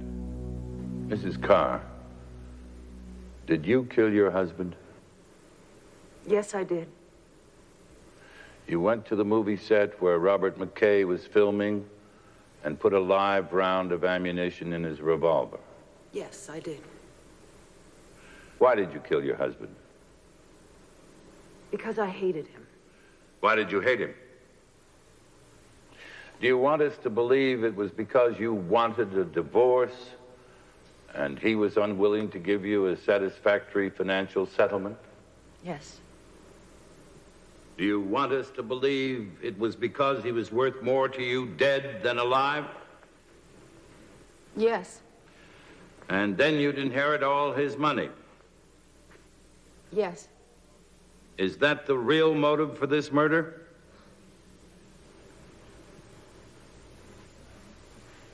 Mrs. Carr, are you aware that the penalty for premeditated murder under circumstances such as these is punishable by life imprisonment? I am. And that if you are convicted, you may spend the greater part of your life in prison? Please stop this. She's trying to protect me.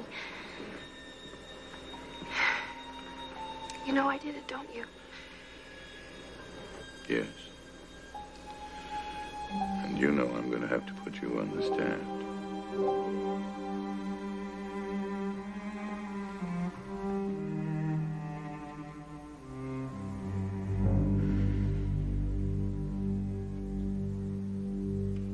Your Honor, at this time I call Sharon Loring.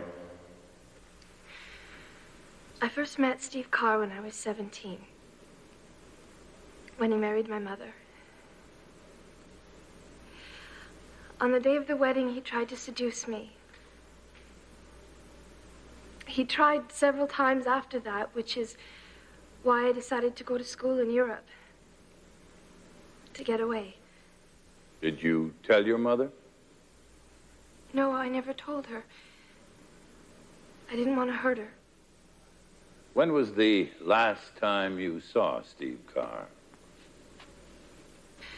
On the day that he was murdered, he called and he asked me to lunch. I didn't want to go, but he said that he wanted to make up for the past, that he wanted to help me with my career. So when I got to his apartment, he was laughing about the stunt that he was going to pull on the show. And that's when he told me about Robert McKay. Then what happened? He tried to seduce me again. Except this time he wasn't going to take no for an answer. He hit me and he tore up my clothes. And I fought back. But then he said that if I didn't come across, that he would tell my mother that we'd done it anyway and that she'd think I was a tramp. So I ran away.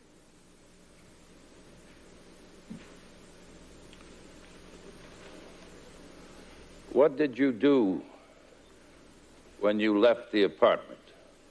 I walked around for a while, and then I went to the movie set. I can't remember how I got there.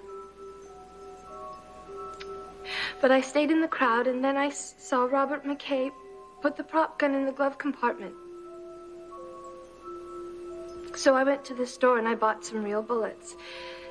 And then when everybody was taking care of Kate Huntley, I exchanged the blanks for real bullets. Miss Loring, why are you stepping forward at this time? When you showed my mother the picture of my boyfriend, Dak, she came to me and I told her everything. Today she's trying to protect me and I can't let her do that.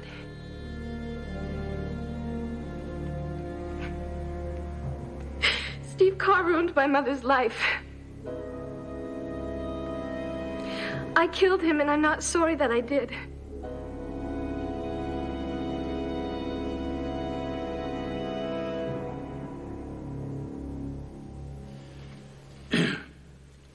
Well, this has been a most involved matter, but the truth seems to have become self-evident. The court will entertain a motion, gentlemen. Mr. Reston?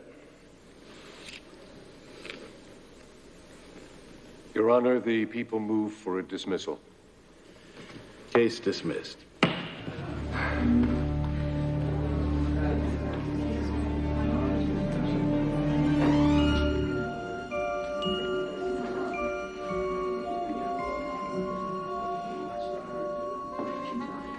Well, you finally got your story. I sure did. And what do you get? An evening with you? That'll be my story. Uh-huh. And for once, it'll just be the two of us. Thank you. You ready? Okay.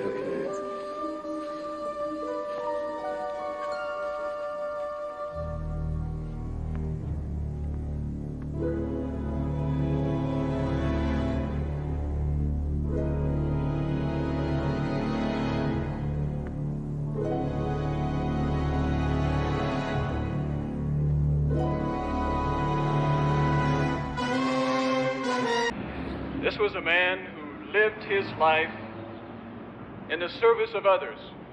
He was a confidant of presidents and kings, but he never forgot who he was and where he was from. He worked tirelessly for the people of this state. He will not be forgotten. Senator Hyland's sudden death marks not only the end of 27 years in the Senate, but also of a political era. The question now is who will serve out the remaining 3 years in his term. Governor O'Neill is not scheduled to announce his appointment until sometime next week, but sources say that at the head of his list are Congressman William Harding, State Representative James Marshall, and Laura Robertson.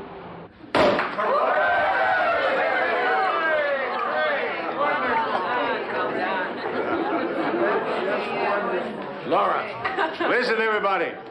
Listen, a toast to Laura. May she go from senior partner in our firm to junior senator.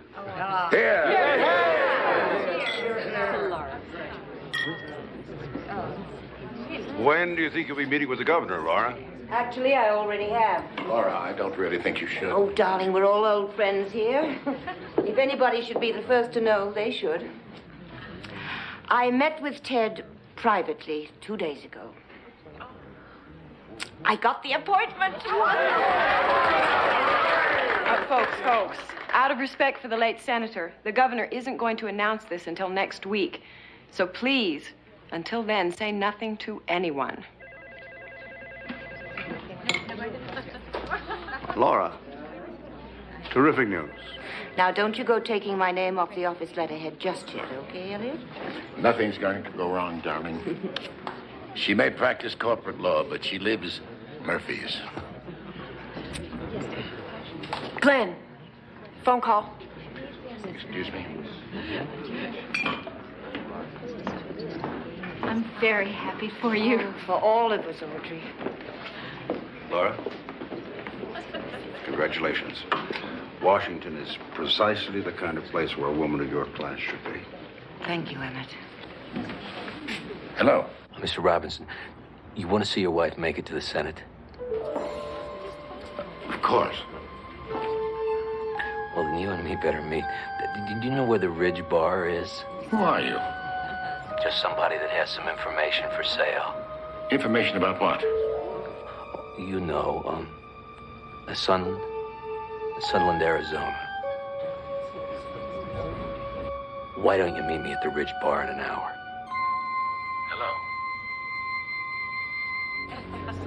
Hello.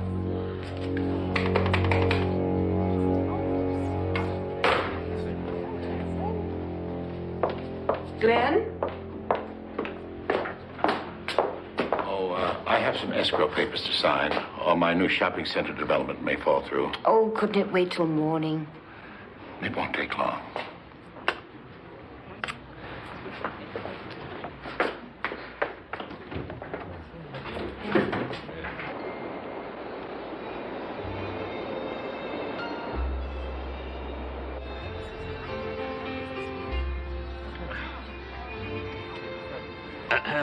Mr. Robinson?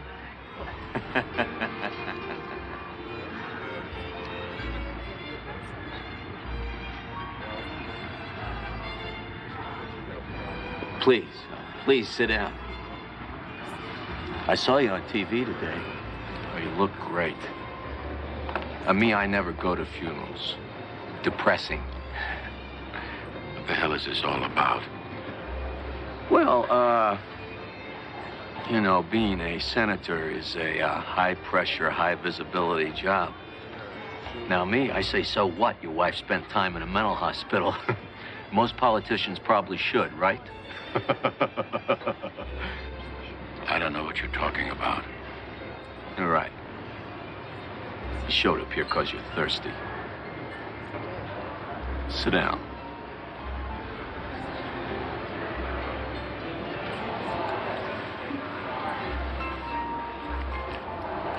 This is what I'm talking about. It pretty well details the nervous breakdown your wife had 7 years ago. It's all here. Everything they did to treat her. The drugs, psychotherapy, shock treatments. Now, I have an open mind about this sort of thing. I say if it works, use it. But most people are very old-fashioned about the mental stability of their representatives. How'd you find out? I wouldn't worry about that. And you won't have to worry about it either. Once you give me $50,000. $50,000? Cash. There's a phone in front of your bank. I'll call you there at exactly 11 o'clock tomorrow and tell you what to do with the money. What if I can't get it? Then I have to give this to the person that hired me. And by 11 o'clock tomorrow night, Laura Robinson will be the lead news story on every show in the state. And I guarantee you it won't be because she was appointed to the Senate. You have a good day.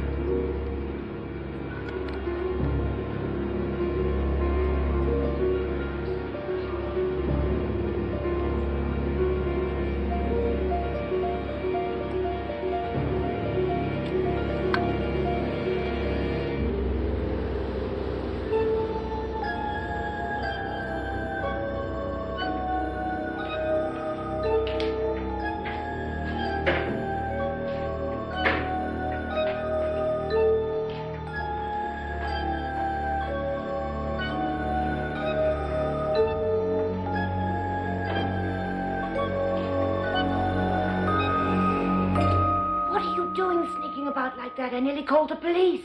I wasn't sneaking about. I just didn't want to wake you up. Where have you been? Bill and I had to drive out to see the property owners.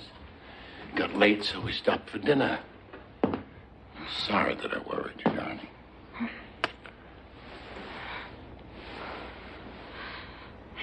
You missed a great party. Are you all right? Oh, yeah. A little tired, maybe. Nothing that little time in bed couldn't cure. Sounds good to me.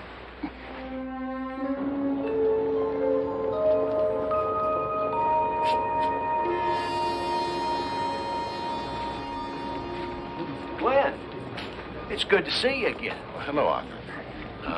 I was on my way to your office. We've sure got our fingers crossed around here. What? Laura's appointment to the Senate. Oh, yes, of course. I need some cash, Arthur. Certainly. And how much you want? $50,000. Yes, and I need it in a hurry. Well, I'm sorry, but I've got to get the president to approve waiving the notice period for a withdrawal this large. He's not going to be in till 1. All right. I'll be back by 1:30, and I want my money waiting for me.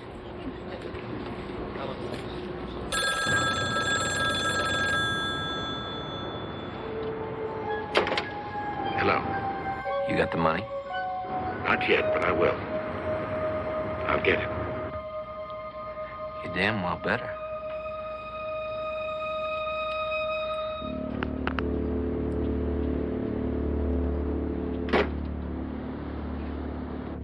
How do I look? Well, I'd say gorgeous. No. Fantastic. How do I look? Nervous. Nervous? Well, I'm not nervous. Relax, darling. You've been to these fundraisers before. But never with a beautiful U.S. Senator on my arm. Will the governor be there? At $500 a plate, you'd better believe it. It won't be long before they start paying to see you. I'll get that.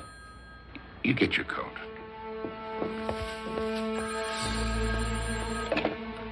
Hello. You got the money? Yes, I've got it. You know where the Pioneer Motel is? I'll find it. All right. Now, this is what I want you to do. I want you to bring me the money to room 3 at exactly 10:30. Do you understand? 10:30. Right. Right.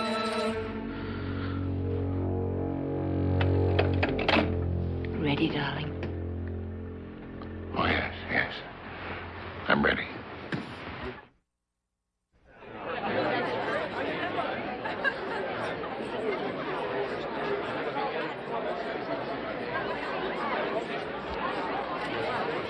There are quite a few reporters here who'd like to interview you, Mrs. Robinson. Oh, tell them I'll be glad to talk to them in my office, but not here. Will do. You're on your own. Where are you going? I want to say hello to Walt. I'll be right back.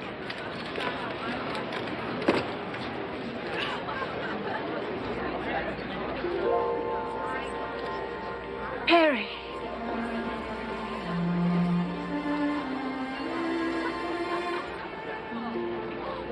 As always, you look wonderful. So do you. Beard's old. Kane's new. I was skiing yesterday. What are you doing here? I'm at the hotel for the weekend. Trial lawyers seminar. Still practicing law? On occasion, I'm here to lecture. Not me, I hope. Am I intruding? You certainly are. Laura, this is Michael Reston. He's representing the prosecution at the seminar. How do you do? Hello. If you'll excuse us. Can I take you away from all this? Hotel bar, 10 minutes.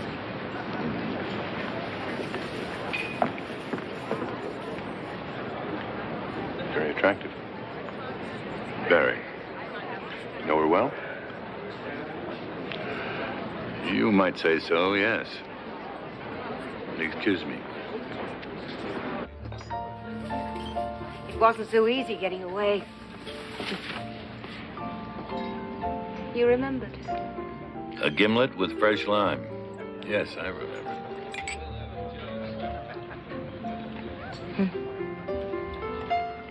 It's been quite a while. Who's counting? How are you, Perry? Fine. And you, Senator? Oh, that's a bit premature. The smart money says you're the one. Who would have thought, when we were younger, that I would become a senator and you'd become, well, Perry Mason? Or that we'd see each other rarely.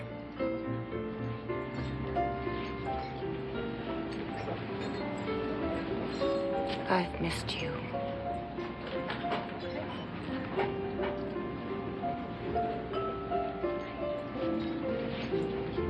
The governor's looking for you. You remember Perry? Of course. Perry. Hello, Glenn. I'll be right there. Yeah.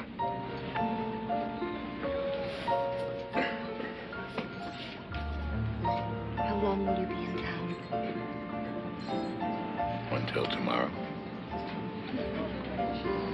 wish there was more time. So do I.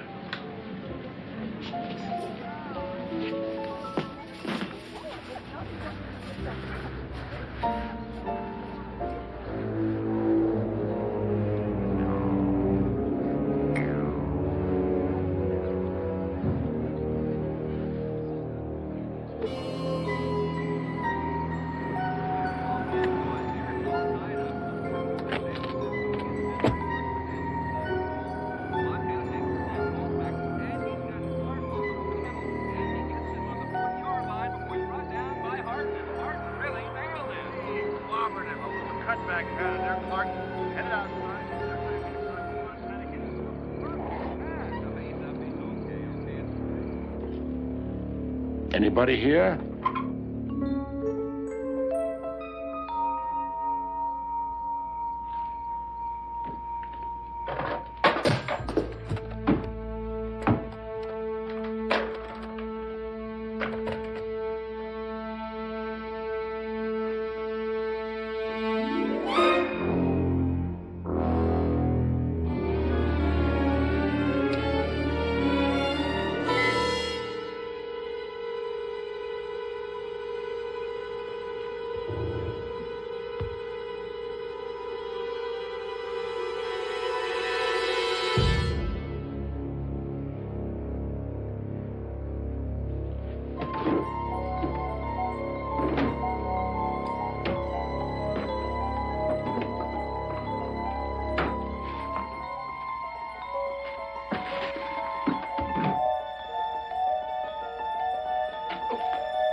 It's not locked, Della.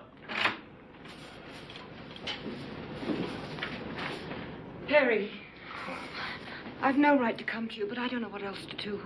Here, sit down. Can I get you something? What's wrong? Yesterday, somebody called my husband and said that he had a file of information that could ruin me. He wanted $50,000.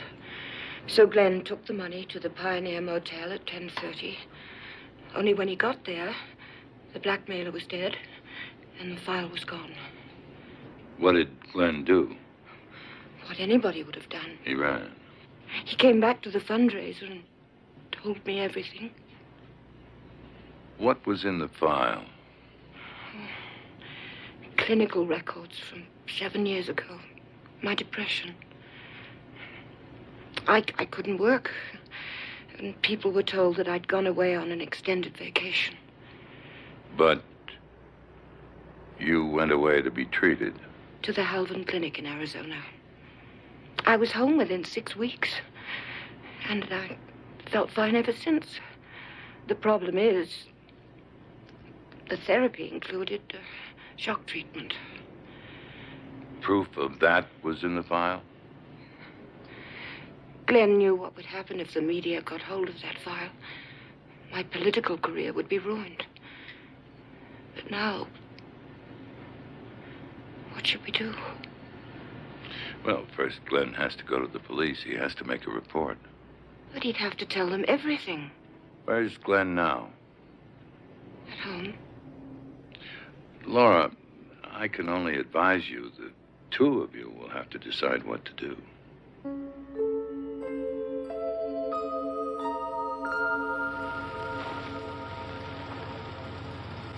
We're investigating the death of Luke Dixon. Laura, Where have you been? Out getting help. Who's this? Police. Sergeant Austin, Metro Division. What have you told her? Nothing. What is Perry doing here? He thought he could help. Did he? As I was saying, a man was killed tonight in what appears to have been a fight at the Pioneer Motel. The desk clerk says you were there tonight, Mr. Robertson. He said he recognized you from the news. What is it you want, Sergeant? I just want to ask Mr. Robertson a few questions, preferably downtown. My client has nothing to say. All right. Thanks for your cooperation.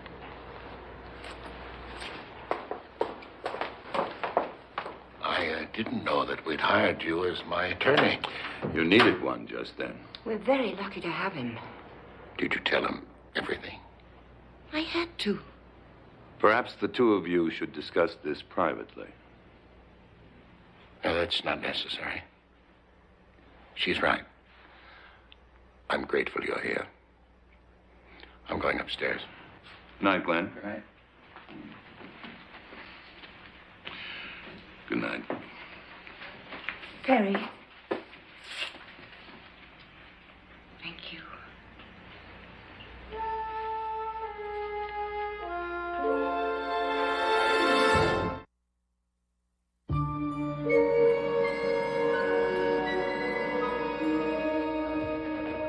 Is that the Dixon file? I was just taking it to Laura. It's my file, Audrey. I can manage. Thanks just the same.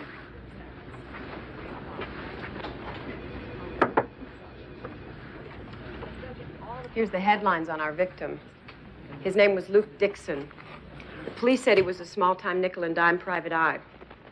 Said the guy spent most of his time tailing philandering spouses and drinking whatever was cheap. How could he have gotten hold of those files? And more important than that, where the hell are they now? You can be sure they'll surface. Glenn, we should go to the police. Tell them the truth. How do we know they'll believe me? The thing is, if you don't come forward now, nobody's ever likely to believe you. Perry's right. Hold on. Let's not rush it. We've got to think things through here. If we handle this right, maybe do some damage control, a little stage managing, you just might be able to survive this. It seems to me our main concern should be Glenn's future, not politics. That goes without saying. You misunderstood me. We mustn't throw Laura's career to the wolves. Mrs. Robertson, the police are here. Show them in. Hello again, Sergeant. We got a tip early this morning telling us Luke Dixon was blackmailing someone, and that if we wanted to find out who, we should check out the Halvern Clinic in Sunland, Arizona. So we did. We were told that some records were recently stolen. Your records, Mrs. Robertson. And the thief's fingerprints matched Luke Dixon's. Are you the person he was blackmailing? That's quite an accusation, Sergeant. Considering you have nothing to support it. Wondering where you lost your cigarette case, Mr. Robertson? You know, the gold one with your initials on the front? How about the Pioneer Motel, room 3, not 6 feet from Luke Dixon's body? You're under arrest, Mr. Robertson. Your Honor, in the interest of time and to assist the prosecution, defendant waives further reading of the indictment and advisement of constitutional rights and wishes to proceed directly to the matter of bail. The record shall so reflect the defendant's waivers. On the issue of bail, does the state wish to be heard? Yes, Your Honor. The defendant is an extremely wealthy man. Not only does he own a home here, he also maintains an apartment in the city of New York and a house just outside Zurich, Switzerland.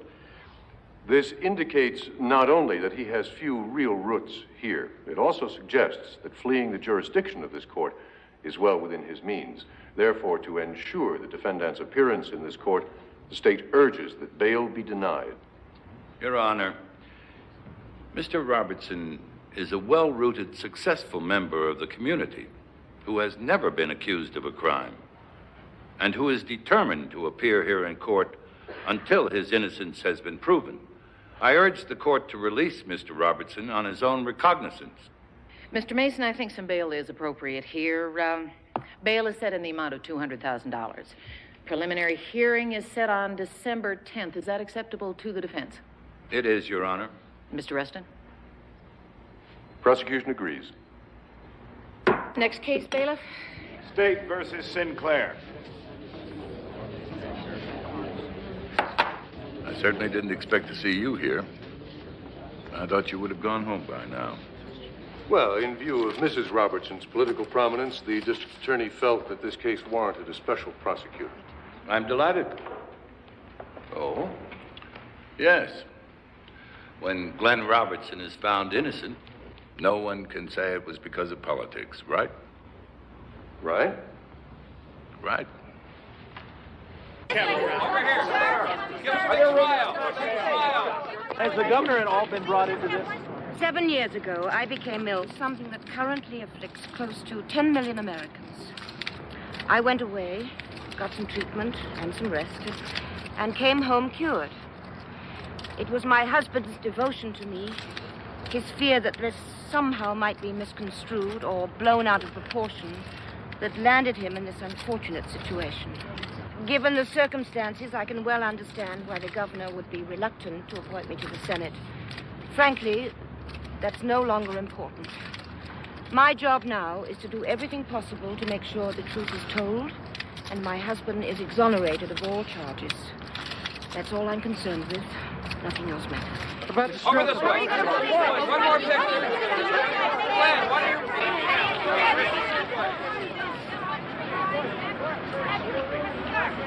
What's the matter, counselor? Who's your client? Where'd you get him? About an hour ago. Hotel said I could find you here. Let's get to work. He's in a great mood. The police discovered Laura's file had been stolen, found Glenn's cigarette case near Dixon's body, and took him in. Any ideas? Only what I've already told you. So Dixon got greedy, tried his hand at a little blackmail instead of turning the file over.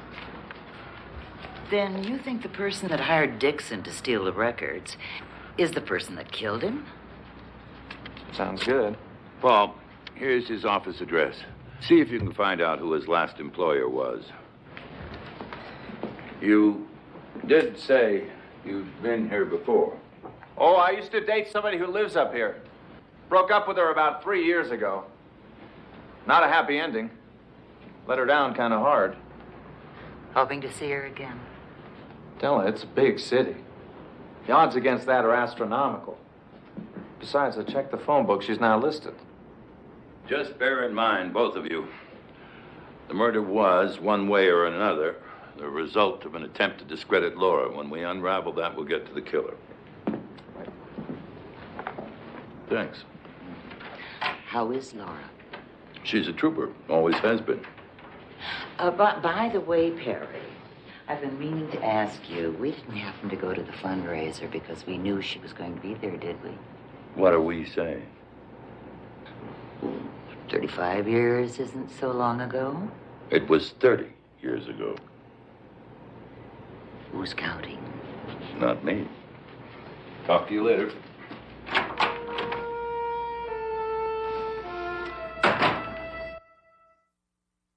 Kurtz hands off to Morrison, who is smothered by that big Panther line. He loses a yard or two on the play. Boy, they were just waiting for it. He gained over 60 yards. Excuse me, my name's Mason. Name, address, license plate, business phone, and a major credit card, please. I would just like the key to room 3. You know the cop? Defense attorney, here's my card. Blitz. Get rid of it. Snap, balls back, and hands off to Morrison, who gets about 5 It's yards. Mr. Lane, isn't it? Sorry. There is a flag. Yes, there is. Let's listen to Referee Dawson. Thank you. Quite a game. Right. Clipping? Oh, give me a break. Those referees will do it to you every time. 30-yard line. They're calling that a 78.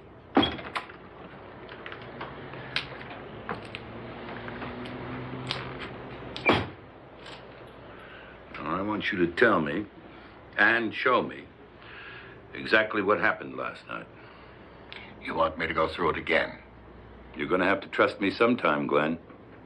Look, I'll level with you. I don't like this arrangement.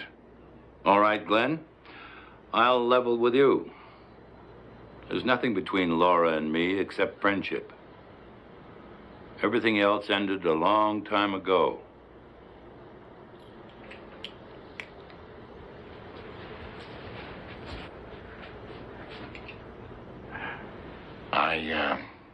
I walked through the door. It was open. The room was dark. Curtains open or drawn? Drawn. I bumped into the desk coming in.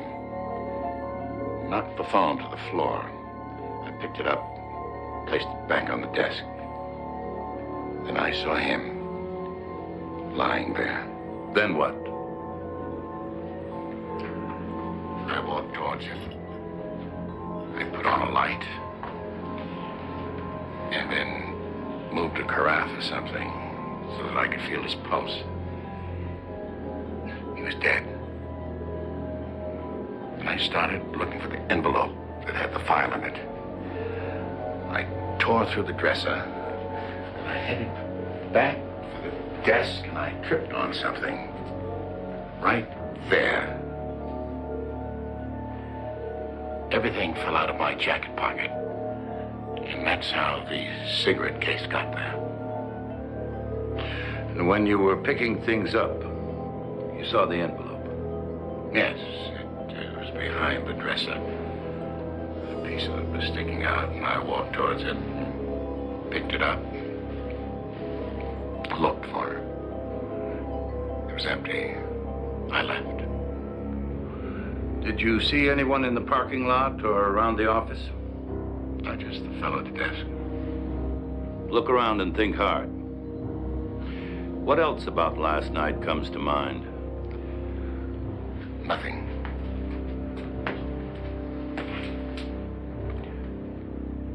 I could have told you this trip would be a waste of time. Waste of time? Not at all.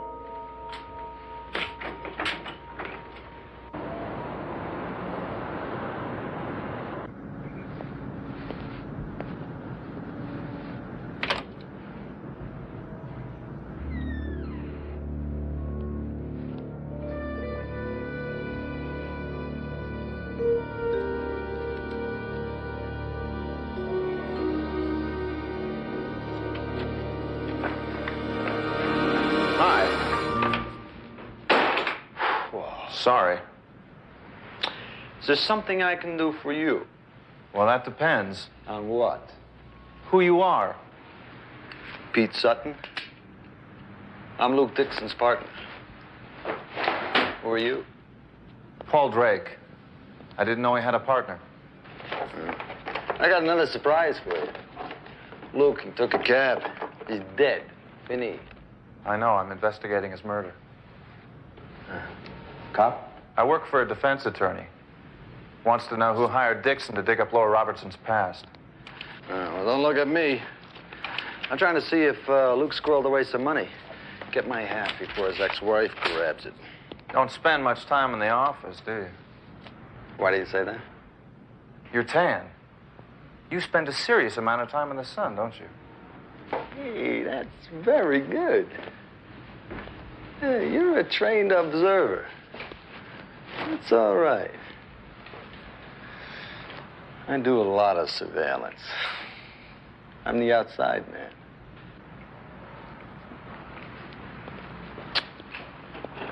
You must have an idea who some of his recent clients were. Oh, sorry. You know, you have to ask Luke. If you don't mind waiting a very long time for an answer. Didn't keep any records? Well, of course he did. Man was obsessive. Help yourself. In here? No, in the closet. I mean, where else? Here, I'll even unlock the door for you. It's unlocked.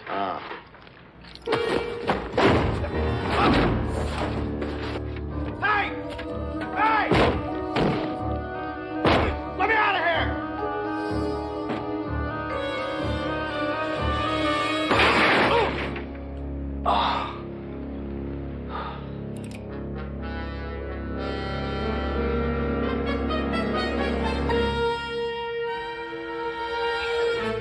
What's going on, guys? We got a report that somebody broke in here. Looks like you're under arrest, friend.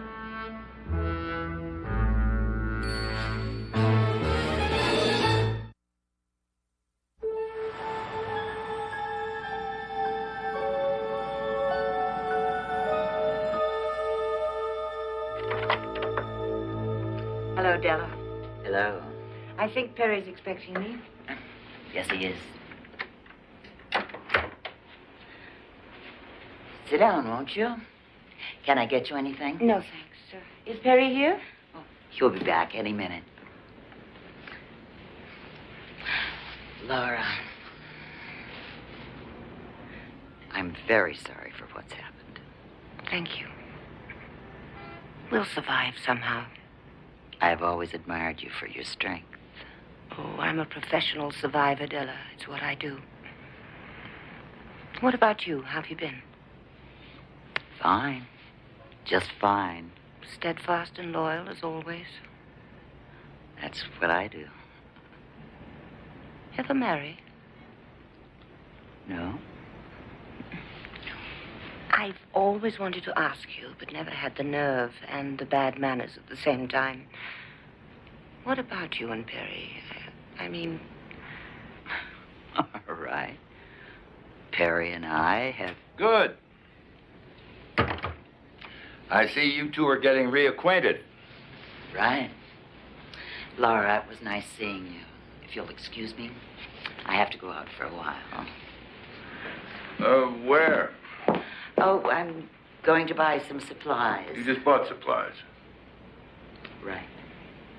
Well, I'll just go return a few phone calls. Am I interrupting something?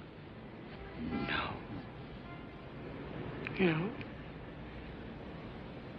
Bye, Laura.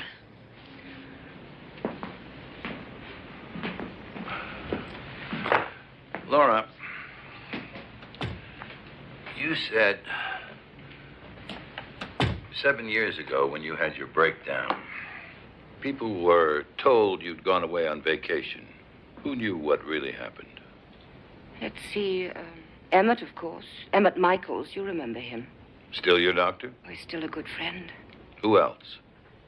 My law partner, Elliot Moore. He could see for himself that something was terribly wrong. The same went for Jennifer Parker. She not only stuck with me, she's such a determined young woman. Sometimes I think she willed me back to health.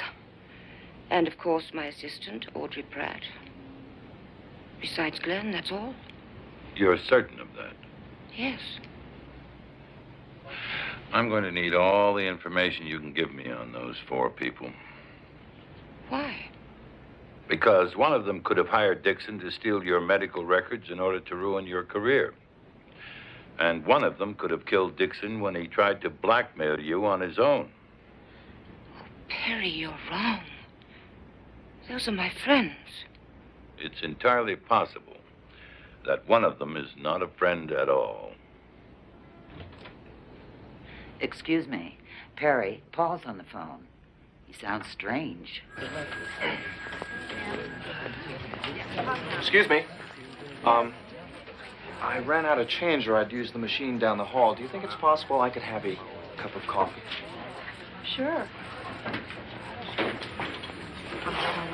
Black? Please.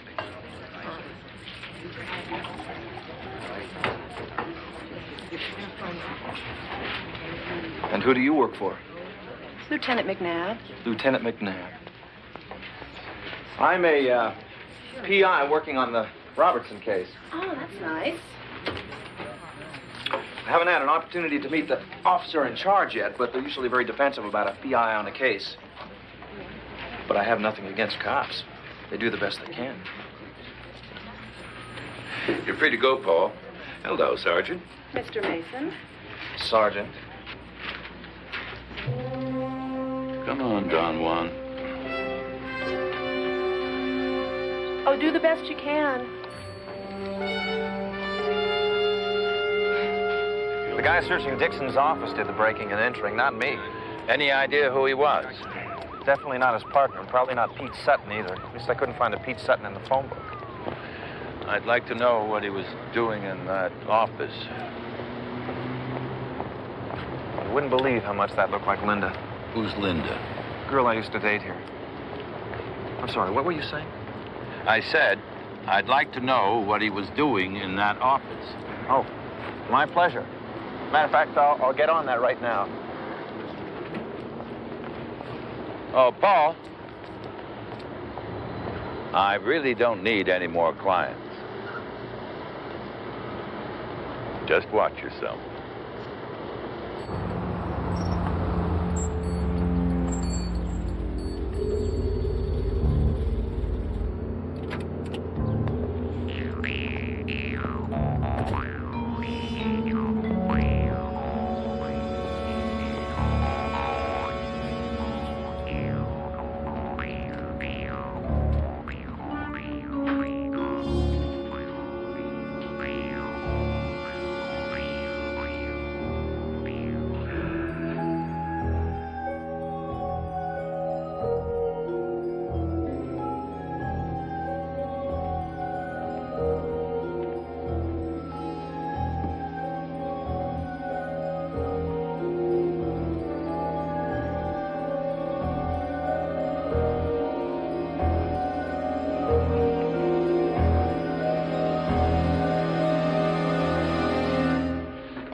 Now, where were we again?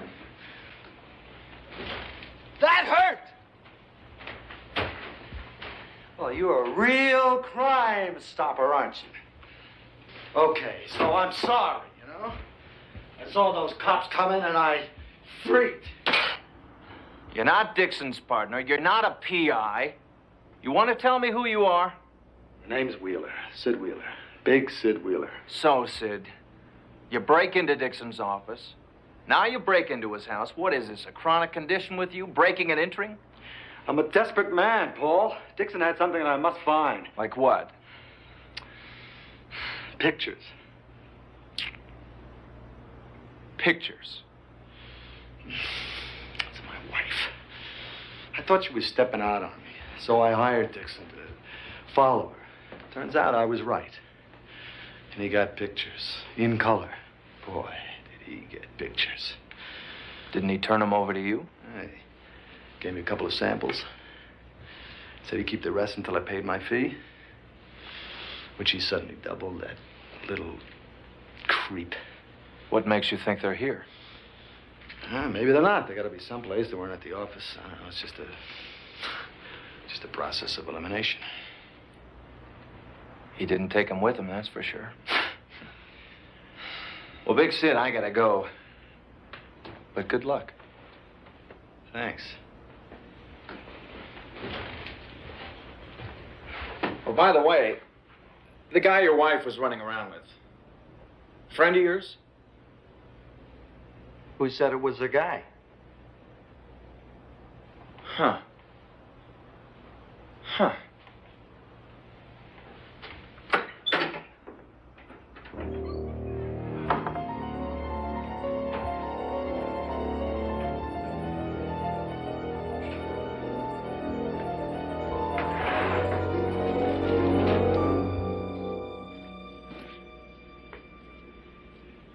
Perry?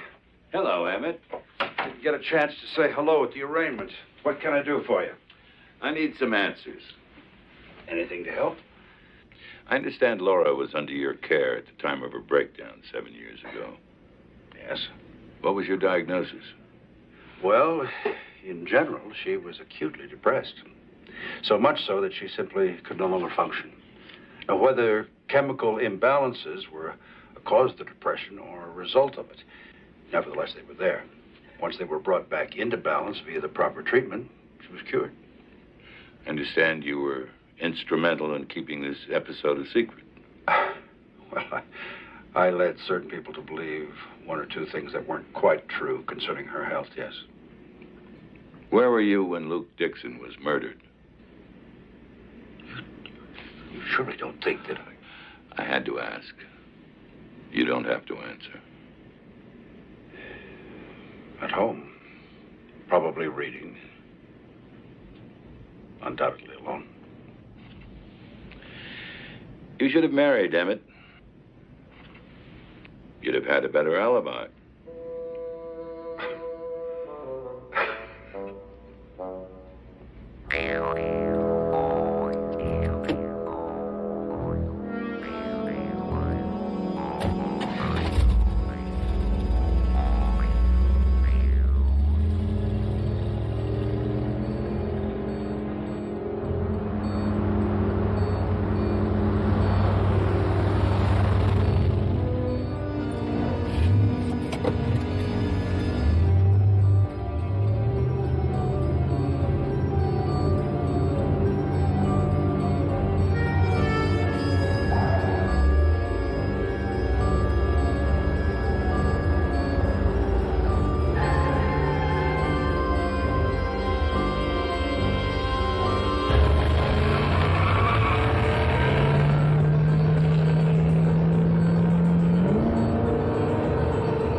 Sounds good, Phil. Keep me posted. Right. According to my contacts at the Capitol, the mail's been running 7-1 in favor of Laura's appointment to the Senate. In spite of what's happened. Or maybe even because of it, who knows. Anyway, the best news is the governor's decided to delay the appointment until this thing's resolved. Proving once again that America loves a devoted wife. And making it imperative that we give them both barrels at this preliminary hearing. Because the way I see it, if we can get this case dismissed without a jury trial, we might actually be better off than we were to begin with. Of course, it's really all up to you, Perry. What kind of progress are you making? You seem quite determined that Laura gets that appointment. I am. It's a chance of a lifetime. For you? Or for her? For both. I'm not going to lie. I joined up with Laura 7 years ago because I figured she could help get me where I really wanted to go. And that's to Washington. There's nothing wrong with that. It's natural. You scratch my back, I'll scratch yours. Symbiosis. Only game in town. Who do you think will get the appointment if she doesn't? I don't think. I know. Or at least my sources at the Capitol do. Bill Harding, no doubt about it. Which means he'd have to vacate his congressional seat. Obviously. I understand you keep a residence in that congressional district. That's right. But you don't live there. No, I don't. But that's your legal residence. Yes. So if Harding's congressional seat is vacated, you could run for office. It's called hedging your bets. Yes, indeed.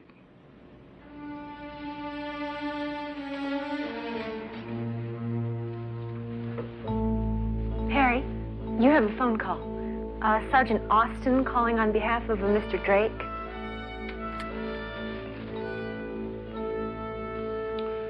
Mason? Maybe I should open a branch office down here.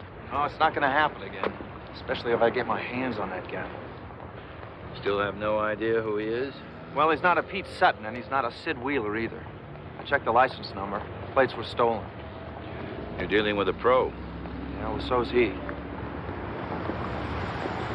Linda!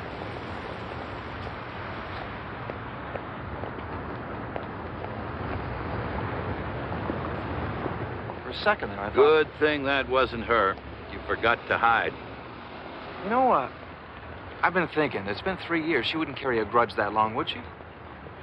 You implied she was devastated when you left her. Yeah, but it's been 3 years. That's practically a lifetime, isn't it?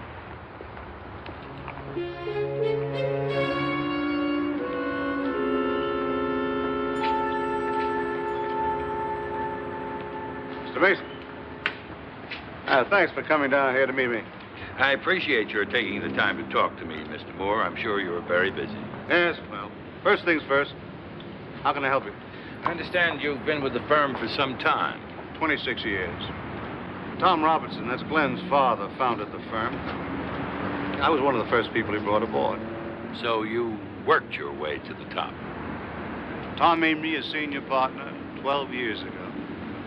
3 years before he died. How long has Laura been a senior partner? Just about the same time, 12 years. She also worked her way to the top? She married the boss's son. You mean she was given a full partnership the day she walked in the door? Close to it, yes. How do you feel about that, Mr. Moore? I don't harbor any resentment towards Laura, if that's what you're getting at, and I rather suspect it is. The truth is, she's a damn good lawyer. I understand she ran for Congress 9 years ago, unsuccessfully. We all worked very hard in that campaign. I also understand you're the sole owner of the LLD Corporation. Yes. Why? That corporation made quite a few campaign contributions in that election. All of them perfectly legal. All of them went to support Laura's opponent. You've been very helpful, Mr. Moore. Thank you.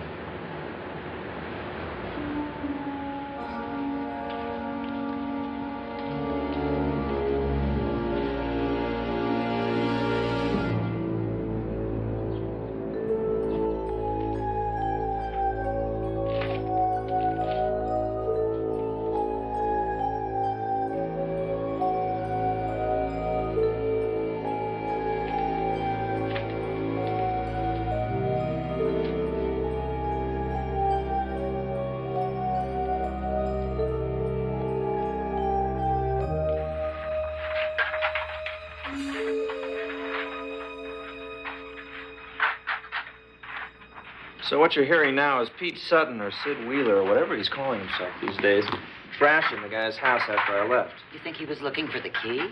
Well, there were 6 keys in this case when I saw it in Dixon's office. It's only 5 now. Yeah, I need to talk to Batman. Hey, it's me. What's the morning line on a Bronco game? Get your money, all right? How's noon tomorrow? Yeah, I'll be there. Gambler? My theory is he got that tan of his at the racetrack. A bookie named Batman. Well, I'll see you. Where are you going? See if I can track down this Batman. Well, you certainly have me convinced that whoever killed Dixon had prior knowledge of Laura's breakdown. How many people knew? 4 to be exact. And each of them with a motive. Della, there were a lot of photographers at the fundraiser.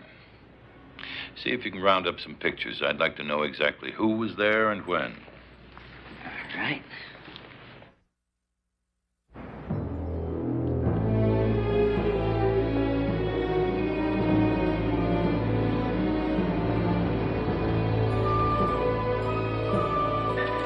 Mr. Mason, what do you think your chances are of winning this case? I'll let you know when we win. Mr. Robertson, just how far would you go to protect your wife?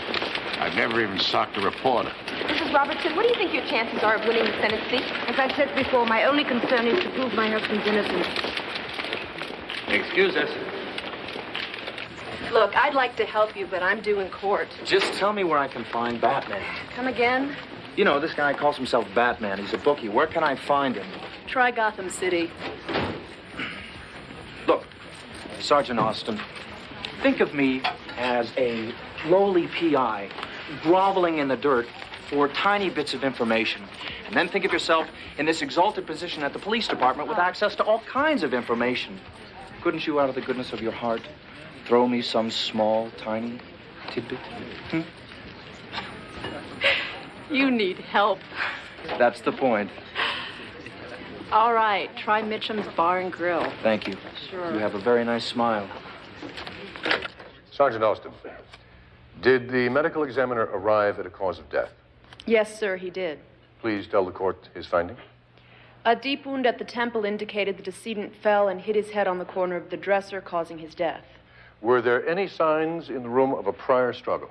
It appeared the decedent had been struck on the head with a blunt object. Do you recognize this carafe marked People's Exhibit 3? Yes, I do. It has my tag on it. How does it come to have your tag on it? It was found on the floor approximately 38 inches to the left of the victim. Would that be the victim's left or the onlooker's left? The victim's left. So, here. That's correct.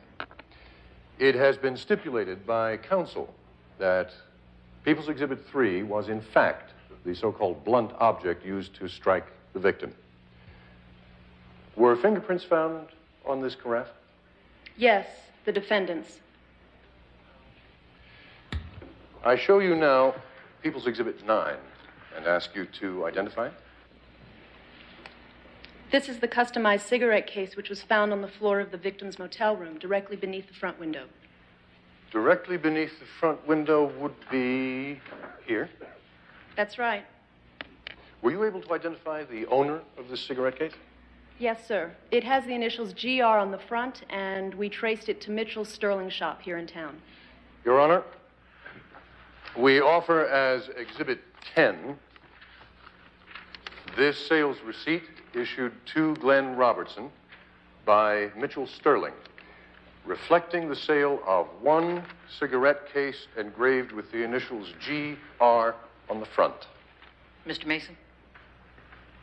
No objection. Thank you. Sergeant Austin, in the course of your investigation, did you discover anything else that could link the defendant, Glenn Robertson, to the victim, Luke Dixon? Yes, sir. The morning after the murder, we received an anonymous phone call telling us Luke Dixon was a blackmailer. Acting on the caller's information, we contacted the Halvern Clinic in Sunland, Arizona, and learned that records detailing the hospitalization and treatment of Laura Robertson had recently been stolen. Did you discover who stole those records? Fingerprints found at the scene of the burglary at the Halvern Clinic matched those of the deceased Luke Dixon. Thank you, Sergeant Austin. No further questions? Your witness? Sergeant Austin, other than on the carafe, where else in that motel room were Glenn Robertson's fingerprints found? They were all over the room. On the chest of drawers? Yes. Desk? Yes. The phone? Yes.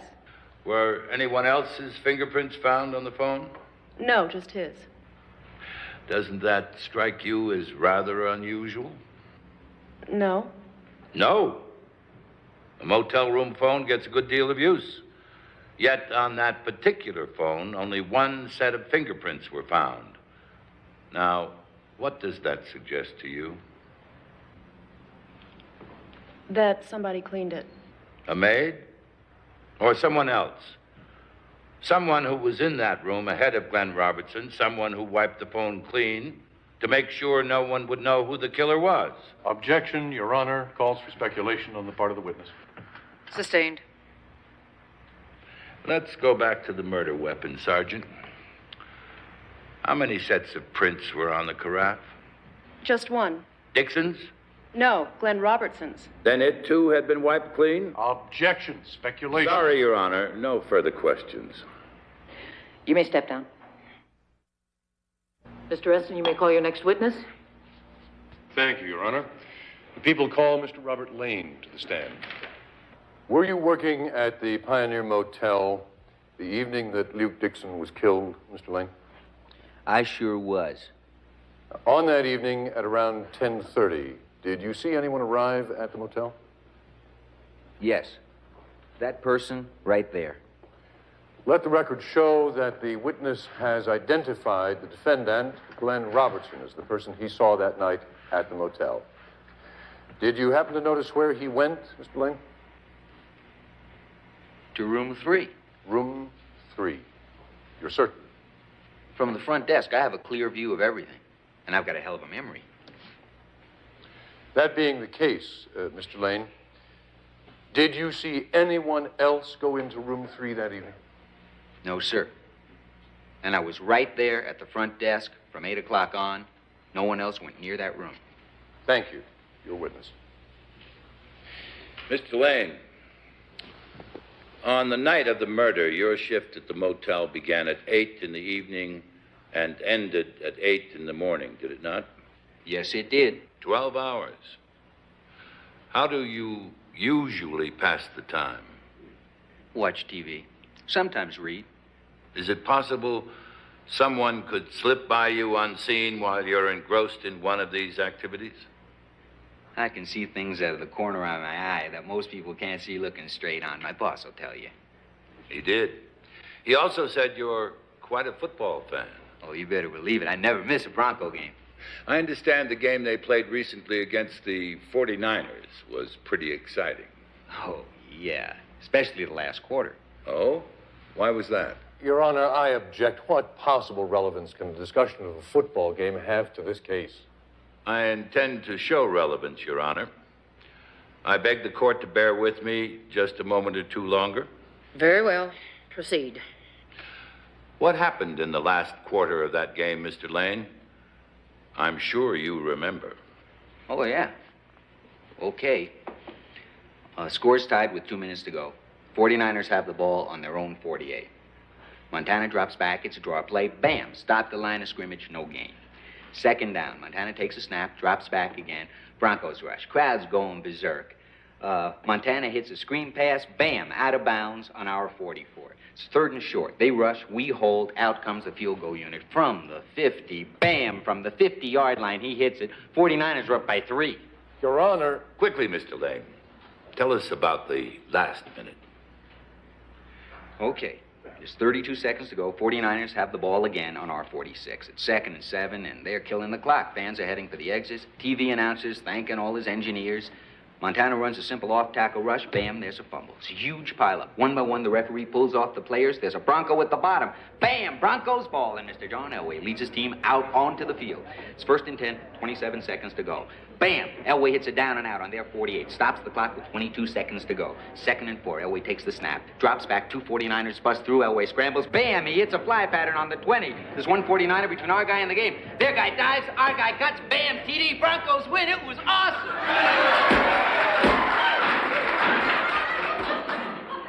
I remind the spectators this is a courtroom, not a nightclub. Any further disturbances, and I will have this courtroom cleared.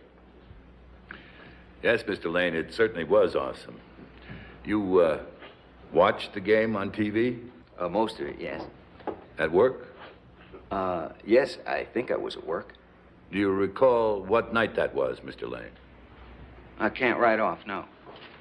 It was the night of September 12th, the night of the murder. Isn't it true, Mr. Lane, that from the moment you arrived at work, you were watching the game?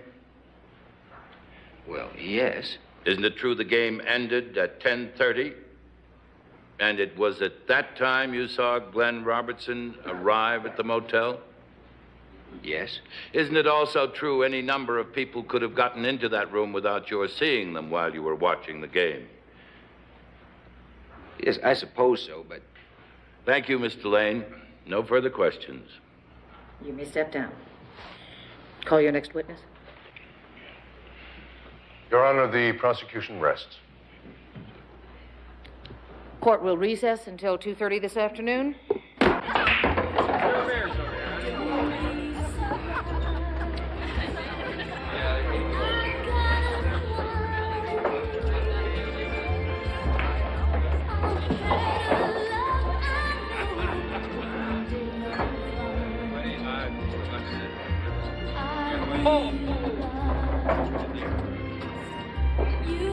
Hey, Shirley, over here.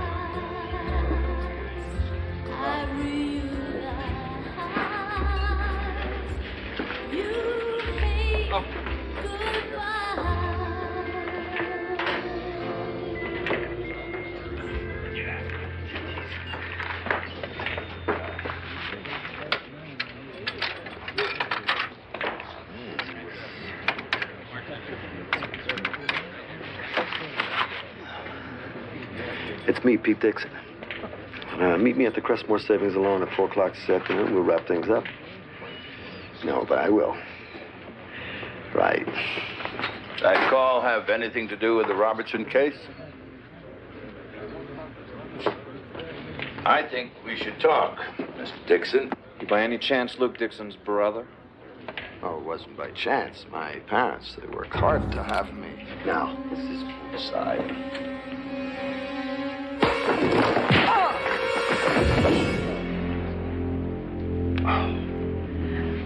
I may never forgive you.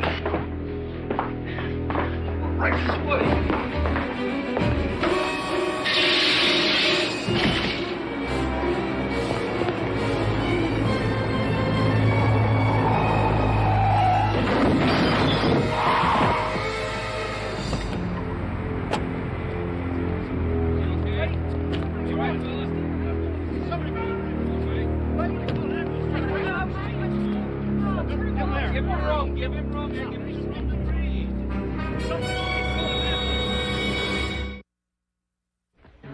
Your name came up in roll call, Drake. Should I be flattered? If you like being compared to a bad cold, unpleasant, hard to get rid of. Now. If you don't have anything nice to say, don't say anything at all. What's in there? Ooh. New money. Uh-huh. Real name is Pete Dixon, as in Luke Dixon. You ever heard of him? If you want a rap sheet on him, check with records. I wonder what this is doing in here. Not on here. The safe deposit key is from Crestmore Savings and Loan. Well, Dixon's supposed to meet someone there at 4 o'clock. Do you mind if I... Sorry. I think you're done here. I think you're right. Thank you. Sure. I won't forget this.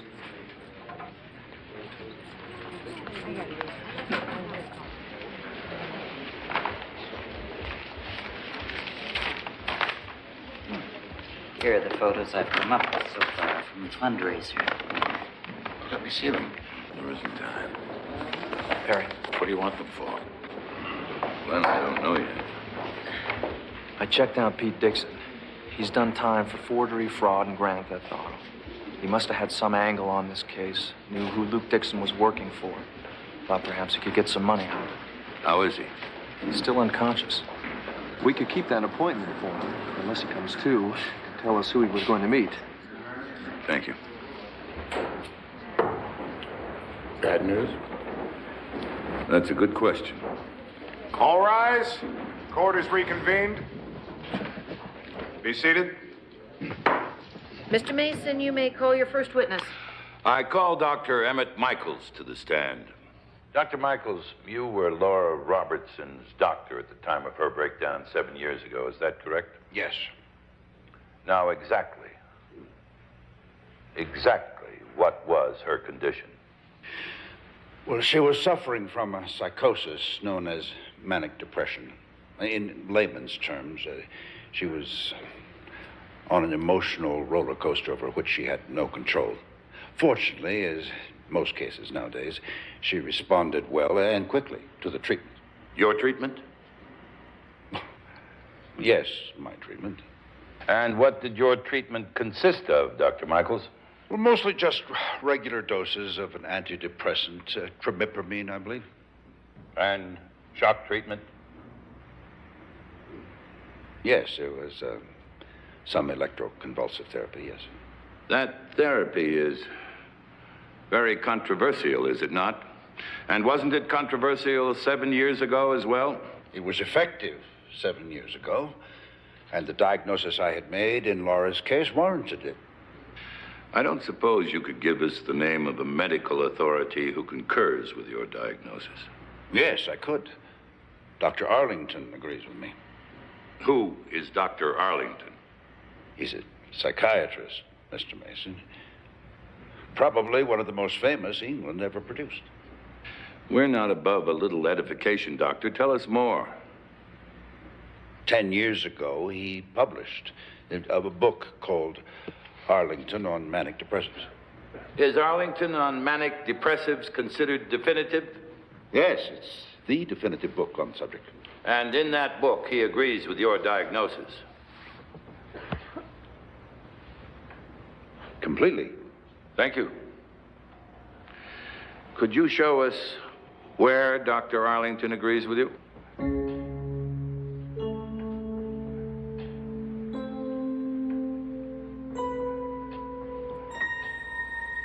I beg your pardon?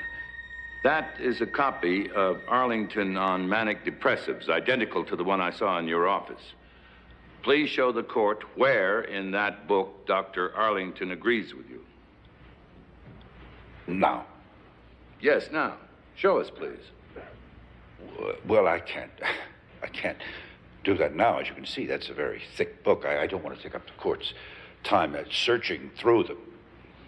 Don't you even know where approximately in the book he agrees with you? Well, I'm not sure. I would have to go through the whole book. I don't think that we have time for that now. Dr. Michaels, in order to hear the truth, I'm sure this court will give you all the time in the world. Your Honor, I object. Dr. Michaels is not on trial here. Your Honor, the prosecution is basing its whole case against my client on the idea that the murder of which he stands accused was the result of a blackmailing scheme. None of this is relevant. A scheme only a handful of people, the people who knew about Laura Robertson's medical history, could have orchestrated. I submit that the prosecution has left me no choice but to pursue this line of questioning. Objection overruled.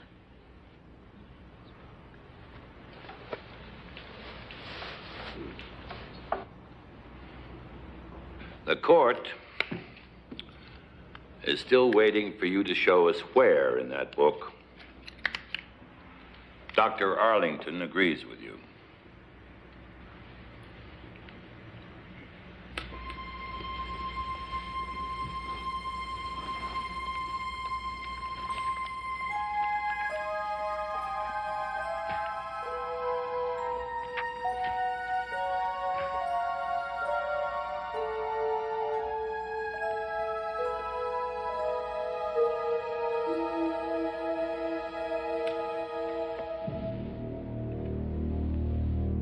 Isn't it true that you are and always have been in love with Laura Robertson? I suppose so. Yes. Isn't it true you were despondent when she married Glenn Robertson? Yes. Isn't it true that you diagnosed her condition as emotional instability to keep her dependent on you? No. Isn't it true that you subjected her to unnecessary shock treatment because you were afraid you were losing your influence over her? No.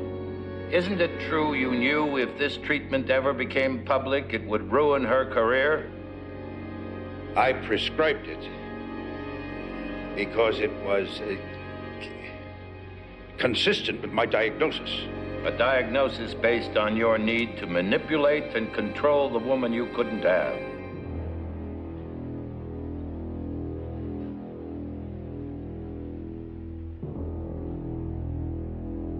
Oh, Dr. Michaels.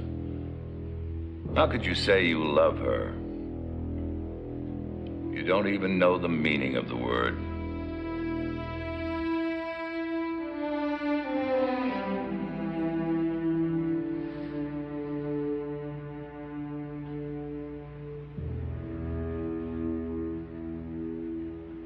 No further questions.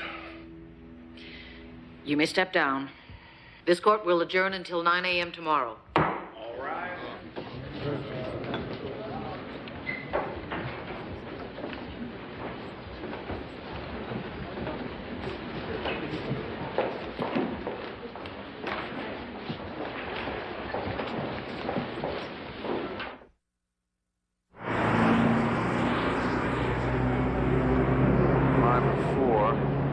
If I'm right, whoever shows up to keep that meeting Pete Dixon arranged is the blackmailer.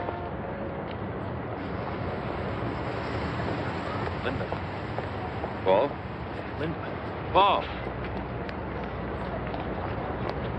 Linda. Paul. How are you? Great. Fat. How are you? I'm fine. It's a nice-looking baby you got there. The one down here, I mean.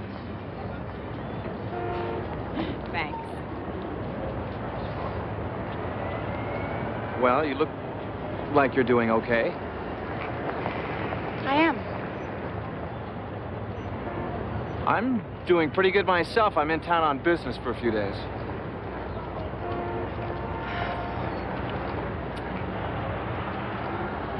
I gotta go. Doctor's appointment. You take care. Nice to see you.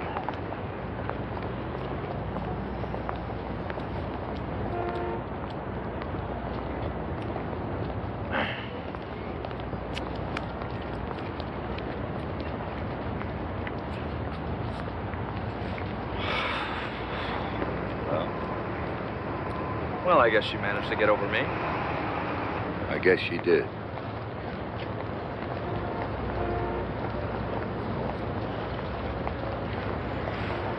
There's our guy.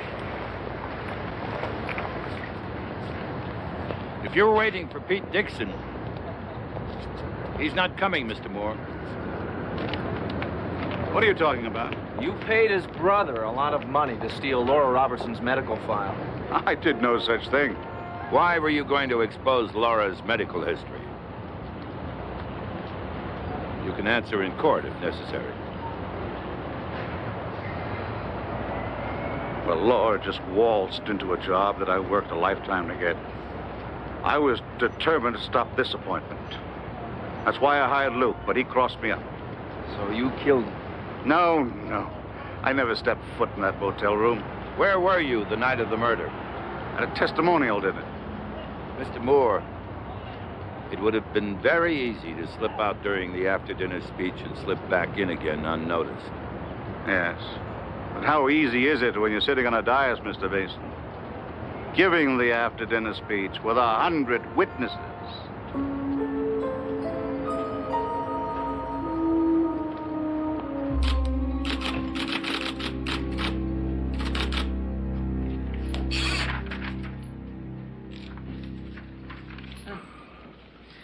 Here's a list of your phone messages and your notes from today. And you still haven't looked at the photos from the fundraiser. Thank you, Della. How's your leg? Medium rare. It hurts. Take your medicine. If you need anything, I'll be in my room. Della, Mm-hmm. thank you. Night. Night.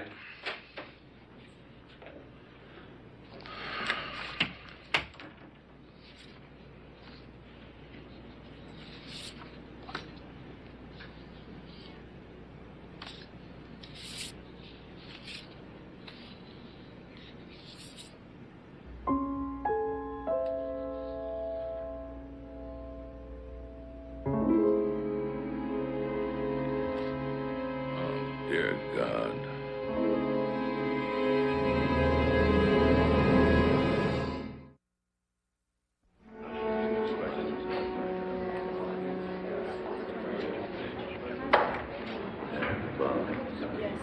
All rise. Courtroom 92 of the Denver District Superior Court is now open and ready for the transaction of business. The Honorable Eleanor Daniels presiding. Be seated. Defense may proceed. Your Honor, defense calls Audrey Pratt to the stand. And you've been Mrs. Robertson's executive assistant for how long, Mrs. Pratt? Almost a year. But you worked with her prior to that. Yes, for 9 years. Were you working for her September 12th, the day of the big fundraiser? Of course. Did she get many phone calls that day? Well, yes. People were calling left and right to congratulate her on her possible appointment to the Senate. Did you keep a record of those calls? I always write down the name of the caller, the time of the call, and whether or not Mrs. Robertson takes the call. I'd like you to think back, if you would, Mrs. Pratt. Do any of the calls that came in that day stand out in your mind? Well, I do remember receiving a call that day that was a bit unusual. In what way? The caller refused to give me his name. I remember arguing with him. He said he just had to speak with Mrs. Robertson, but he wouldn't tell me who he was. What finally happened? I put him through. Mrs. Robertson spoke with him. Briefly, as I recall, no more than 2 minutes. Were you present at the fundraiser that was held that night? You know I was, Mr. Mason. That's right. We spoke about it several days ago, didn't we? I think you said Laura Robertson was never out of your sight except for the time she spent with me. That's right. Mrs. Pratt, I've known you for a long time. You've always been an honest and forthright person. Thank you.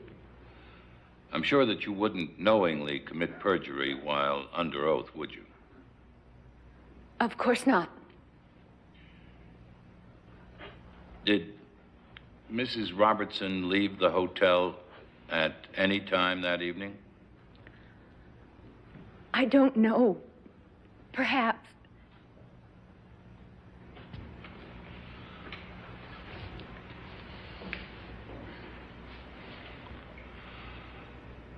What time did she leave?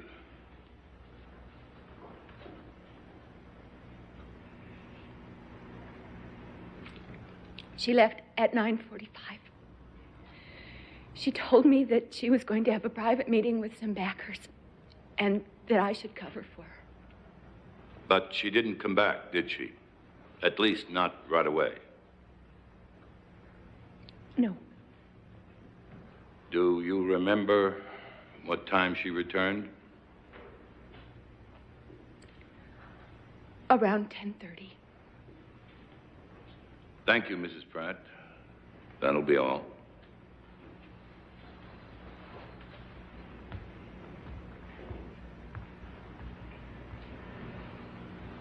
I call Laura Robertson.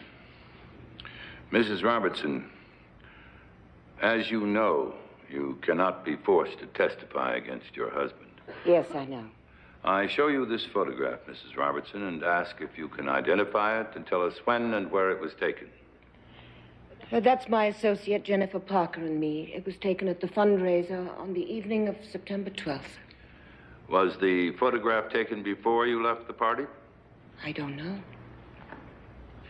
This is a blow-up of part of that photograph. Could you tell the court what you see? Jennifer's wearing a watch. It says 9:20. That was before I left the party. The man who called you at the office that afternoon but refused to leave his name, who was he? Just a well-wisher, I suppose. I don't remember. Was it the blackmailer, Luke Dixon? No. Wasn't he calling to make sure your husband would deliver the money? Now think carefully before you answer. The answer is no. You're certain? Objection asked and answered.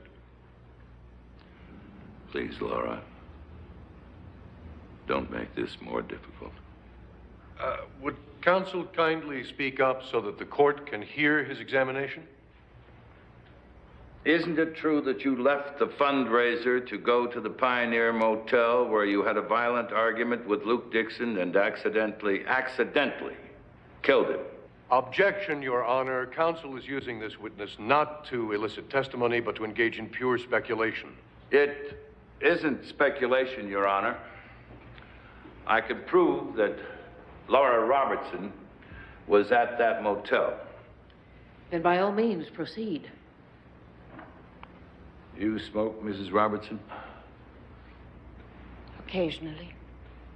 Sergeant Austin testified this cigarette case was found here on the floor, below the window.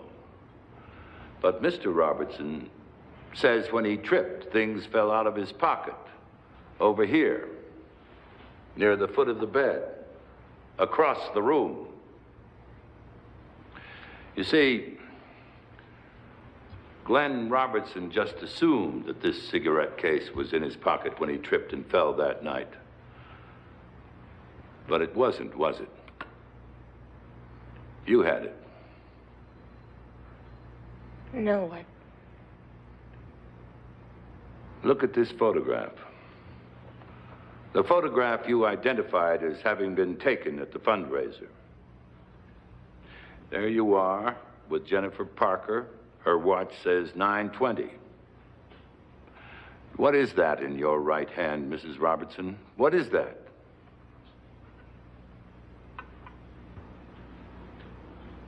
People's Exhibit 9, isn't it?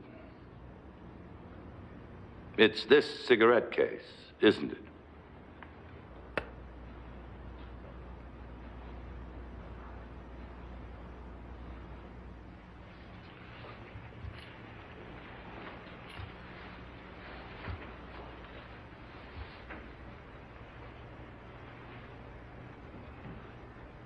Your husband didn't have the cigarette case that night, you did. And you dropped it in Luke Dixon's motel room. That is the truth, is it not?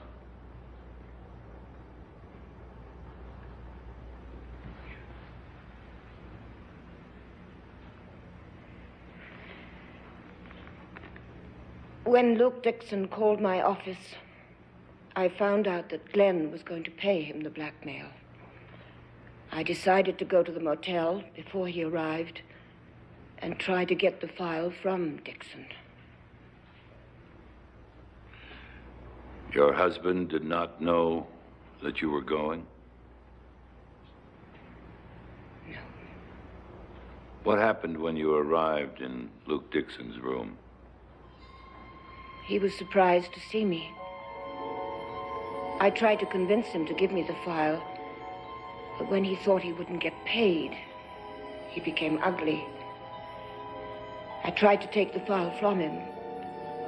He struck me. I fought back. He fell and hit his head. I panicked and ran. And you never told that to your husband?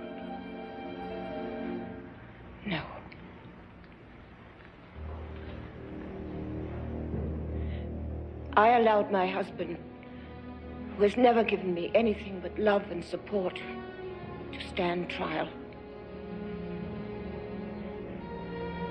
I used the loyalty and trust of my friends to protect myself.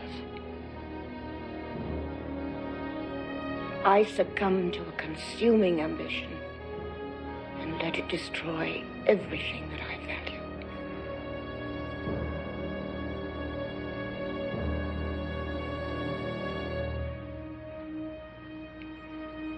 I'm sorry.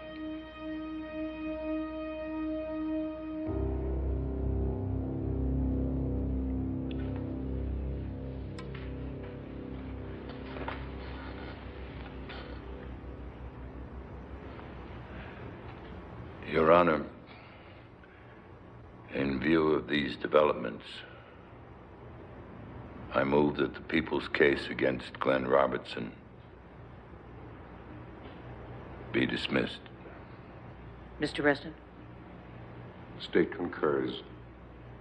Case dismissed. All rise.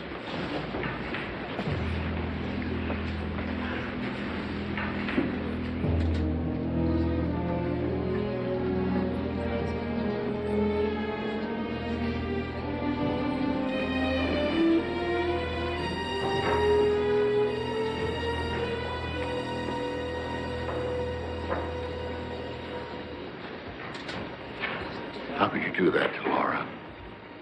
Now listen to me, Glenn. Dixon's death was clearly accidental. Any lawyer can prove that. But if you and Laura need me, I'll be back.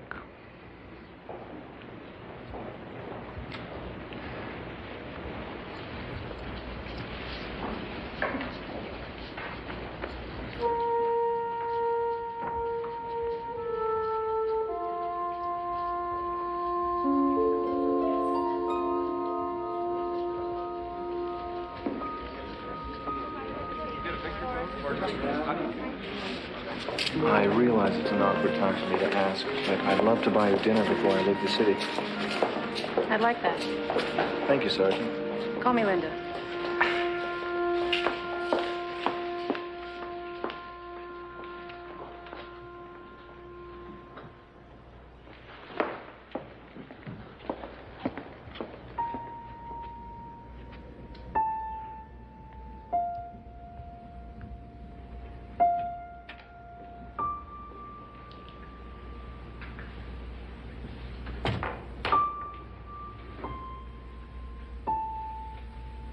Still here? My plane leaves in 1 hour. I was sure with you representing Glenn, he wouldn't be convicted. I was right.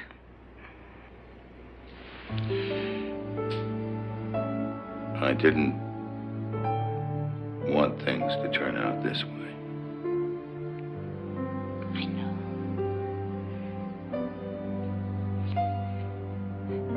It was my plane leaving the last time.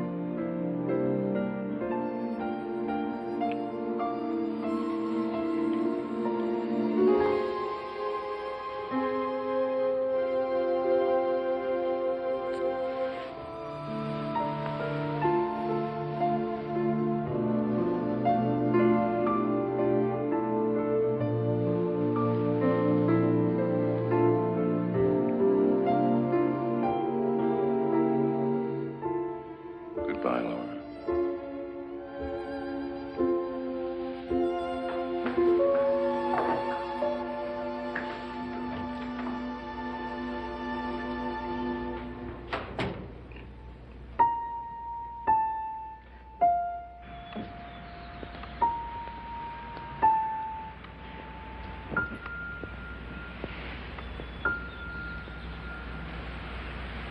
Ella? Yes? Let's go.